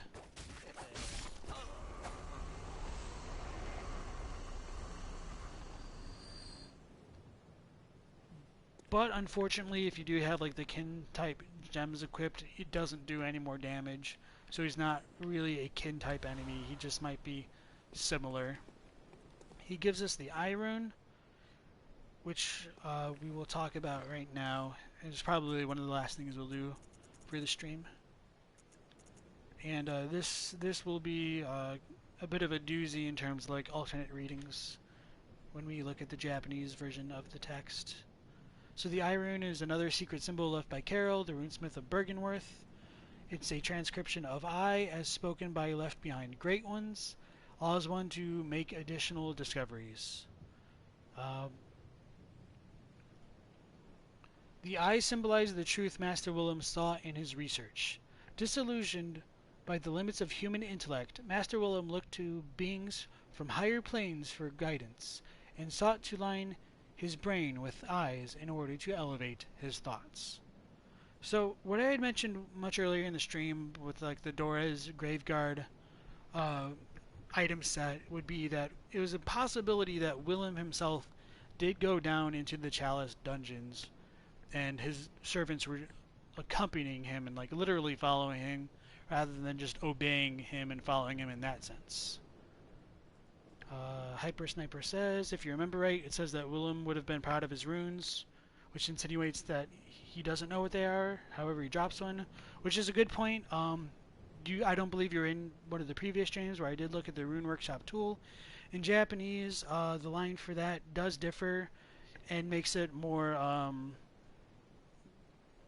or it does give more of a possibility for Willem to have known about Carol to begin with. It says, not relying upon Bud is something that is close to Headmaster Willem's ideals, so it doesn't mean that he didn't necessarily have no contact with Carol. It just shows that the runes were closer to his personal philosophy than using blood. And so like going back to the idea behind the eye rune is if Willem did go down into the chalices and was with his servants when they came into contact with the Eldritch Truth or the Arcane and caused them to go mad, I think that could have been related to this eye rune because it says it is a transcription of a voice from the Left Behind Great One, which is Ebrietas. And one of the most important aspects about that is in earlier builds of the game, Ebrietas was called Kos, like the Mother Kos, and if we remember like Mikolash's dialogue about Kos giving eyes to Ram, if the cost that Mikolash was referring to was Ebrietas, I think that could lead like a lot of support to the idea that if Willem was down there in the chalices, they with his students or whatnot, and they all came into contact with the voice of Ebrietas, it's what caused Willem to gain the eye rune on the inside of his head, which could have like begun his fixation with eyes in general, and the idea of eyes for elevating his thoughts. It matches up with the idea that he looked to beings from higher planes. Like, I think that insinuates that he had some contact with those beings, more so than he just like knew about those beings.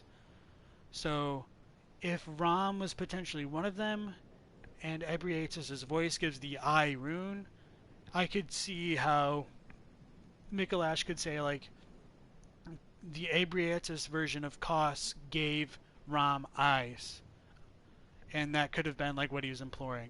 Of course, like that doesn't work out in the retail version at all.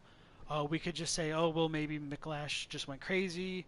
Maybe he doesn't really know that, like Ebrietas' name is not Kos, and he's just confused. I mean, I don't like those kind of arguments because they're kind of weak. I just kind of prefer to take the content as a bit more serious in this instance. But yeah, my ultimate conclusion is like what makes most sense to me in terms of like how the game is presented to us in the version that we have is that Willem went down into the tombs with his servants. They came into contact with the voice of Ebrietas in the form of the Carol rune. It caused the servants to go mad, and that the Carol runes do have like that arcane power as mentioned in the Rune Workshop tool. So it also lends into the idea of why Byrgenwerth thought it was important to create sedatives, because they were coming into contact with things like this, which caused their scholars to go crazy as they explored the tombs and things like that.